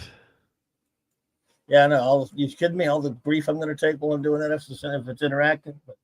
It'll be Well, I've fun. already seen your. I've already you have seen that your. one. So you have, and so has Jay, but no one else has seen it. Yeah, because I did the spreadsheet. I made thought Clobber Times had to do a spreadsheet. I'm impressed. He was good at it. No, but, not really. You're good. But, I'll hear it now. You got that one so well. That was too high. That was too low. You know, all that stuff. Which is part of the fun. So I'm just kind of kidding. But Raquel, Raquel might be. I know seeing the list, she might not be happy with a few of them. Did. But, no, she did her top 25, and it was painful. She can't put them in order. And, you know, it's not like, look, I don't know, you know, but she has to, right? She's thing. gonna do it. She did it with the 25, but I'm not gonna make her do it again.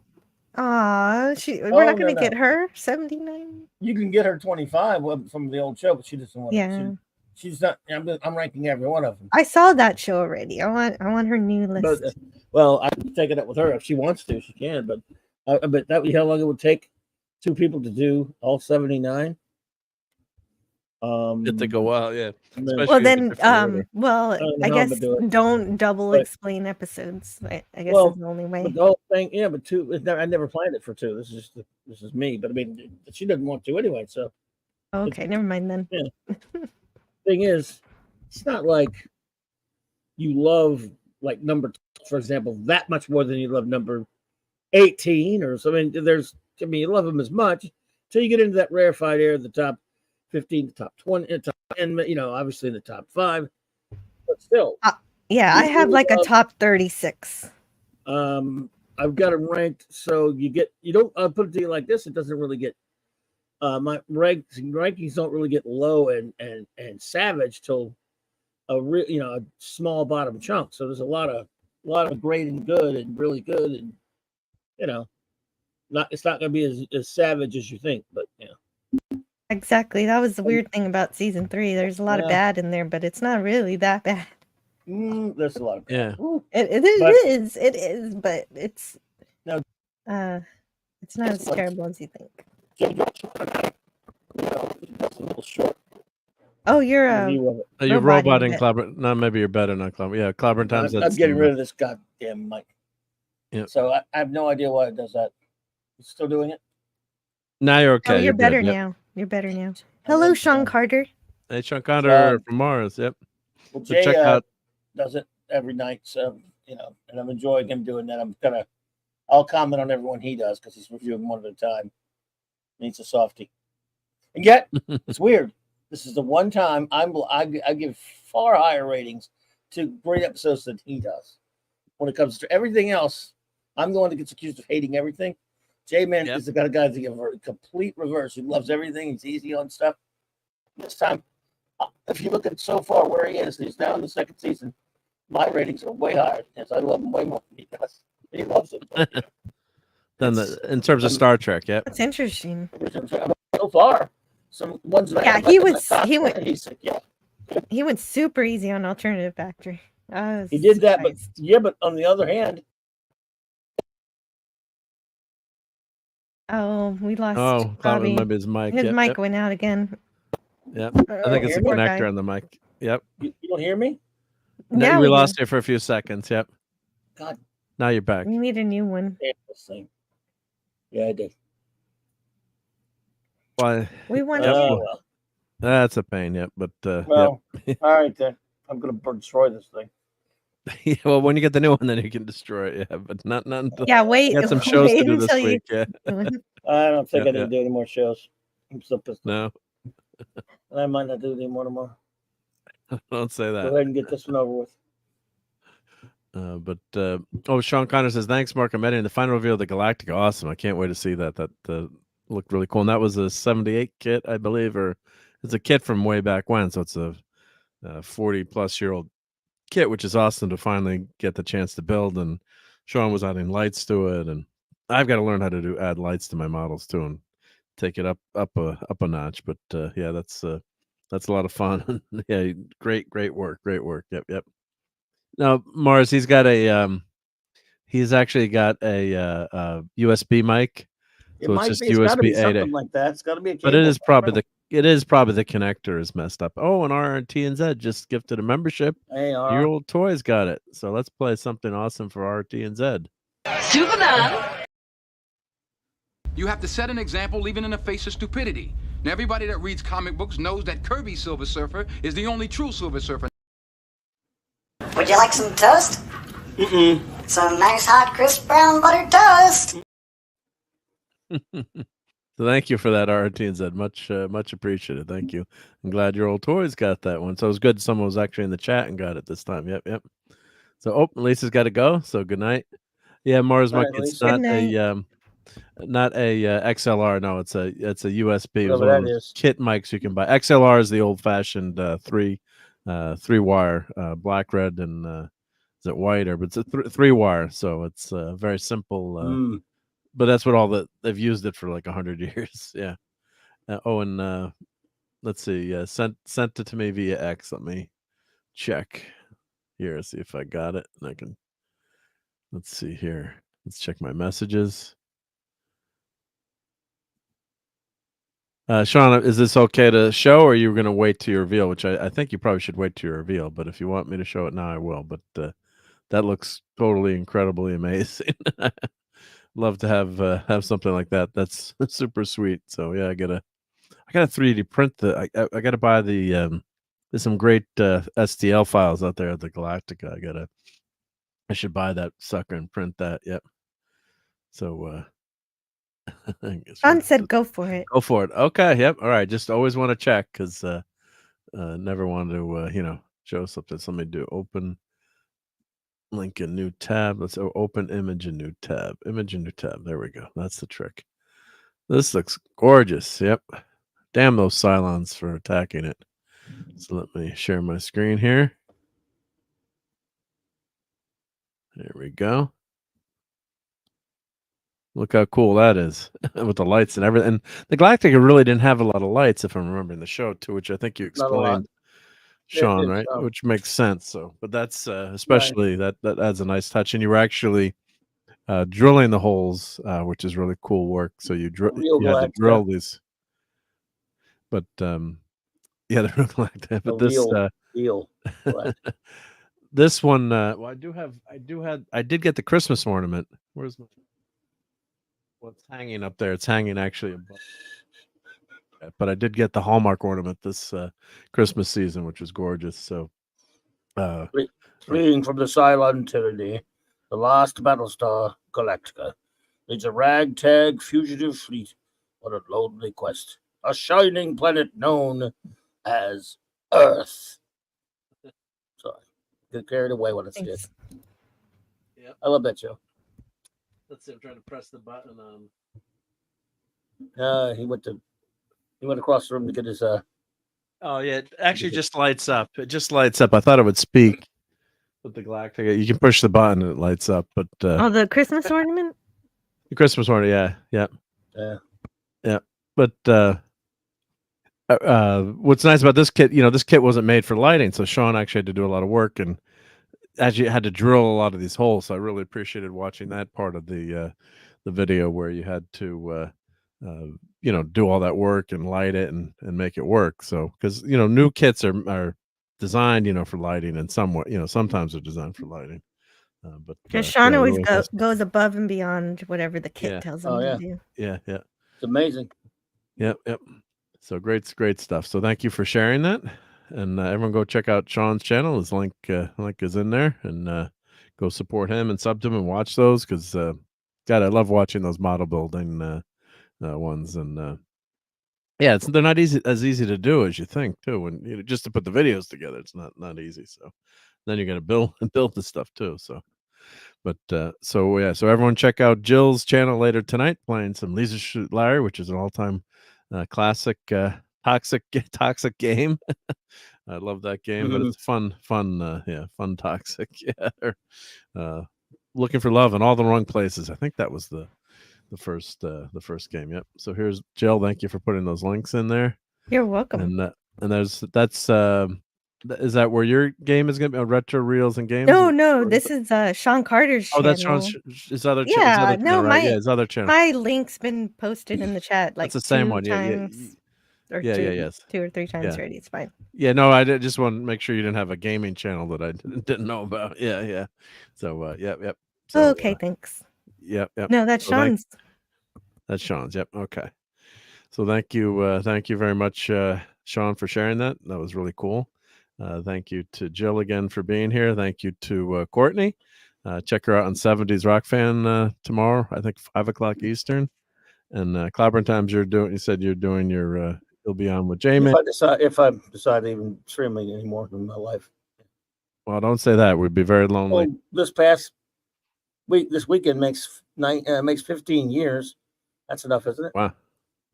Yeah, but you never want to end, right? Clobby, Mm. you have to finish Star Trek. I think I already did back a couple of years ago. The original series is all retracted. Enterprise. Yeah. Yeah, I'm sort of looking forward to Enterprise. Yeah. See? Again, but I've seen it so many times, but still. It'll Yeah. be fun to talk about it. For sure. Yep. Let's see. All right. So what I got coming up during the week is Toxic Tuesday. So my bitch. We've got Classic Smoking the Bandit with concluding Burt Reynolds month on Toxic Tuesday on Nick Weiser's channel. And that's a stream that's guaranteed to be demonetized with a few minutes, even though that movie isn't that toxic. I'm not even going to bother to monetize my stream either. Yeah. I tried to monetize this one. We'll see what happened. But I don't bother with my Fortnite streams. I'm sorry, I hope I didn't mess it up. Oh, I don't care. You get like I got like it's just the principle of it. I'm appreciate everyone who watches, but like one of my videos I got 12 cents from, which is fine. I mean, I heck, I'm not doing this for the fun, but it's nice to the YouTubes they don't get all the money, right? Because we appreciate everyone who watches, and so we get but it's the advertising mode. It's not unless I guess you're one of the big channels. It doesn't really matter if you get demonetized for the stream. But Nick always jokes that we're pre-demonetized. He doesn't even bother. It's as long as your channel doesn't get demonetized, then yeah. But Nick, we have a game like how soon will it be till we get demonetized on this stream, especially if Gary is there. So. From Pop Culture Minefield. But so I've got Toxic Tuesday. We're doing some I keep threatening to do Kolchak streams. Maybe I'll do a late night watch party for that, but we'll always get the watch party in for Blake 7 on the Clubhouse on Thursday night before the show. And we will be back next Sunday night for Sunday Night Geekery. And Friday night late night Fortnite after the comic book show is over, playing with Mandalorian and Lisa and JT Kirk and Dadman. Hopefully can be there this week. So, but again, thank you very much for watching. And we're determined to keep Bobby on forever. Not going to let him not stream. Yep. So, you won't miss me. I'm with you, Mars Monkey. Yeah. You'll all be okay without me. I promise. No, we won't. No, it won't be the promise, same. And you'll make it. Yeah, it won't be the same. Persevere. Will not survive. I'll be stuck watching Stargirl then if I'm not streaming with you. So you gotta save me. Yeah. So everyone have a fantastic rest of the week. Appreciate you being here. It got really late, so I'm just gonna shout out the people that are participating right now in the chat. So we've got, of course, thank you again to Jill. Oh, Cheesetarian is here. God, thank you, Cheesetarian, and thank you so much for all those memberships you gifted us. I think Cheesetarian gifted 15 memberships, so much super appreciated there. So thank you. It says Clobby, thank you for recommending I pick up the DVD of Probe. I watched and enjoyed the hell of it. It was everything you said it was. Oh, glad you liked it. Yep. Wow, thank you. This cheers me up. Nobody ever watches that show but me. To know there's another human being on the planet that has watched it and enjoyed Probe, you made my mood so much better. And I'm gonna go watch them again for the main time. It's because I actually own the show. No one really is allowed to watch it unless I give them permission. Of course, I give you certain people receive permission, even like through my thought waves. And so I'm glad you did. And it's good to hear you. Generous of you, Clobby. Yep. So thank you so much. So hail to JT Kirk's in the chat. Larry, Mars Monkey Matt, now Mac, the RTNZ. The DVD though, wait, it's not on DVD. But you got a bootleg. Well, it might be. Probably a bootleg. Yeah. Did you get a DVD bootleg of that or something? I got a bootleg the guy made, but I bought DVDs of Probe from Klobby. From me? What, huh? Well, they do have. There's certain No, ways. I know of getting someone certain sells shows, one, yeah. but it's not like legally on. It'll never be legally produced on DVD. By the way, Jesus Jared, let me know if you could contact me. How's the sound on those? Because the ones on YouTube don't have great sound, and I have a bootleg DVD set I got years ago that does it's okay, but it's because they're going to deteriorate eventually. Oh, Larry says I kid. So okay. Well, you know what? Now that I have the latest version of Premiere, they have actually AI voice enhancement. I might run them through there for you. Oh, like I say, I'm going to check my bootleg. I haven't looked at it in a long time. Usually, if I get lazy, I just watch it. I've watched them so many times, it's ridiculous. I used to I wore out like old VHSs, and I haven't watched bootleg in a while. But I've been lately, like I'll just go to YouTube and I need a probe, and I'll so to speak, even though Klingons don't allow themselves to watch it. Yeah, I'll So waiting for on that there. It's record. not so great. I don't know the original sound. I got you. Well, as long as you could hear it and it's not really, really low, that's fine. So yeah, but I might check the sound on the copies I'll go I back have. and check my copies as well and see, because But they're going to wear out eventually. They're never going to be on DVD, at least legal DVD. Yeah, I got a guy at a con was selling them. Go ahead. Well, I was going to say I can run them through the Premiere. Added a new AI voice fixer, which is amazing. So you just click, you can run the episode, and the fans have done that too with DS9 and Voyager, where they've upscaled them on their own, so they look better than when you buy them. So I do own them, but then he says Warner Archive Collection DVD. Oh, Oh, Warner I think he means Probe, the show Search. The pilot of the show Search. Are you talking about the show with Burgess Meredith and okay, and Hugh O'Brien? See, the people get that mixed up. There's a show called Search, but the pilot was called Probe. Probe with Parker Stevenson lasted 7 episodes in 1998, and I'm the only one that loves the show in the universe. And I think he's talking about the TV movie was called Probe. Different show, but that was a cool show. Oh, yeah, but then Warner Archive did it a few years ago. A buddy of mine was waiting for that for 30 years, and he finally was able to get it on there. Now I see What TV show is it? It's called Search. Oh, Search. With Hugh O'Brien. But the pilot, TV pilot that's on it was actually called Probe. With a, Raquel used that logo, which you put a Probe picture on an opening, and she thought she was using one for the show that I'm referring to from 1988 is called Isaac Asimov's Probe. And that's different from the one that Cheesy Darren is talking about. But I still recommend that one as well because it was cool. Isaac Asimov's Probe was from 1988 with Parker Stevenson. 7 episodes of pure brilliance. Brilliant. I just love it so much. And it's only 7 episodes and it's never going to be on DVD. Remember, Klingons do not allow themselves to be probed. Into my depression, and you pour lemon on the wound there. Thank you. Sorry. That's all right. I remember you talking about that in the live stream where you're talking Yeah. about a whole bunch of series that were canceled before their time. Quite a few. Yes, indeed. See, 1988. What he's talking about was from 1972 and 1973. So 1988 was Isaac Asimov's Probe. Yep.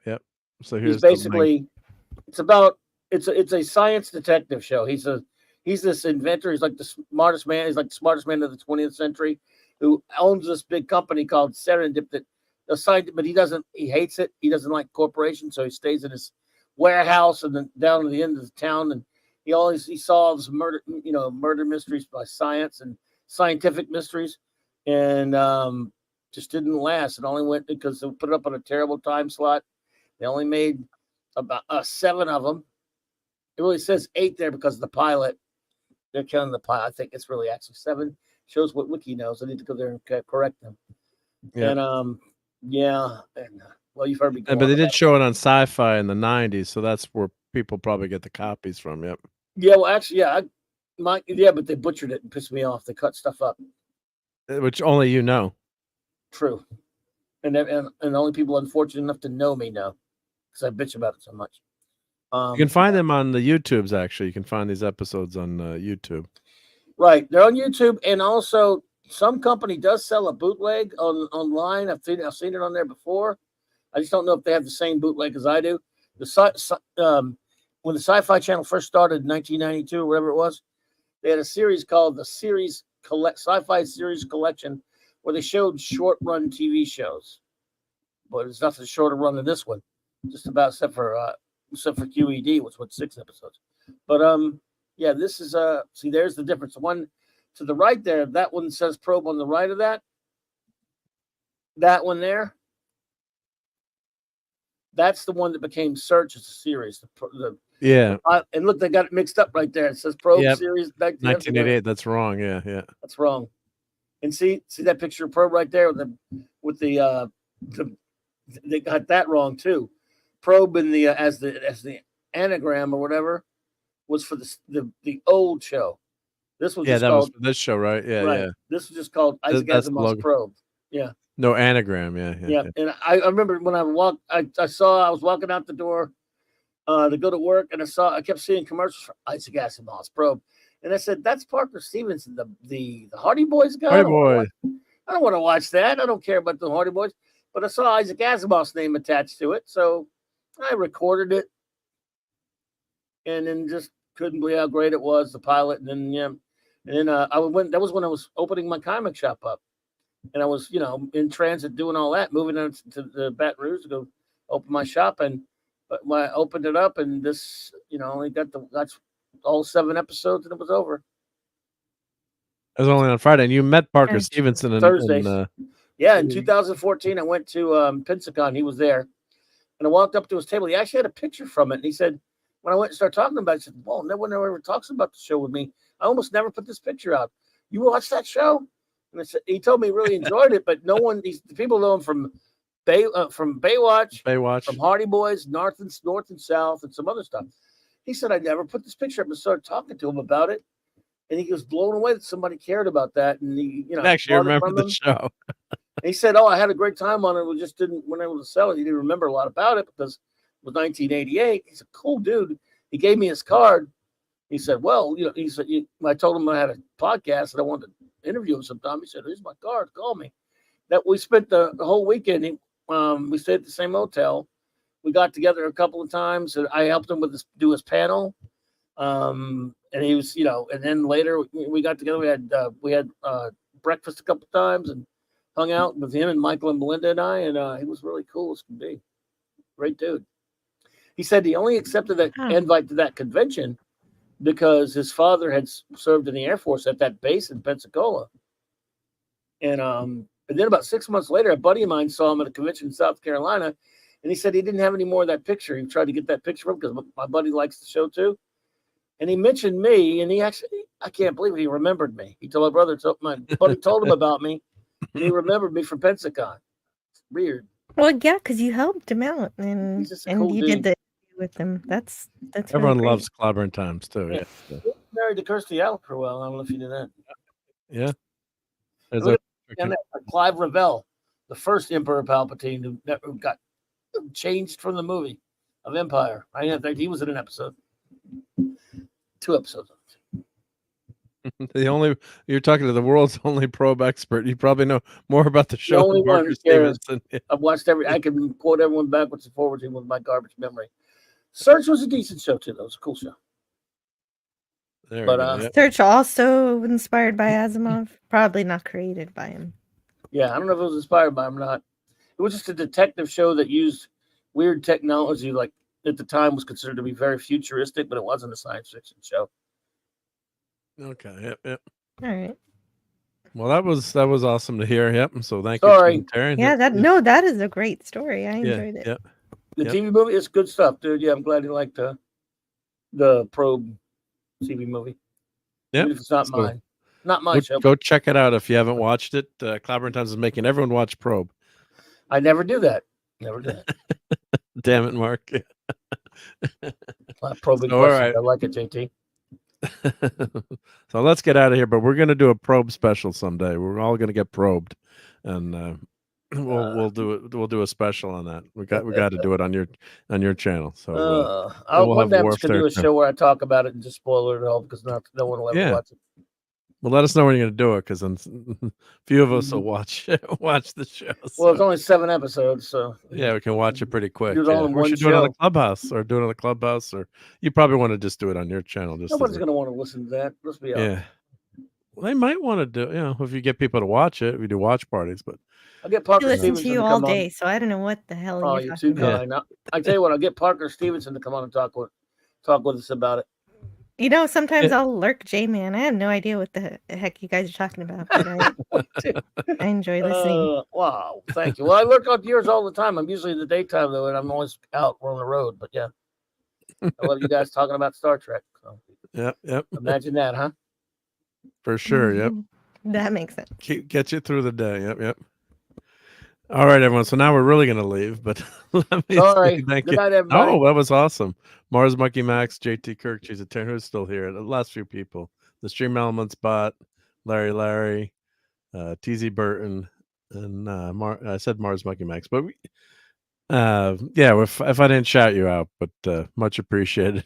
we got to go now, but God, this was a fun show, and as always. So we'll catch you on the next one, and have fun storming the castle, everyone. Good night. Fun storming the castle. It's 106 miles to Chicago. We got a full tank of gas, half a pack of cigarettes. It's dark, and we're wearing sunglasses. Hit it.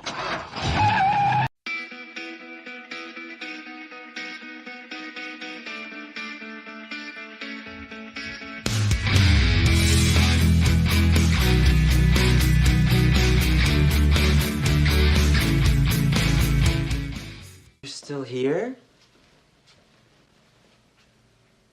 It's over. Go home.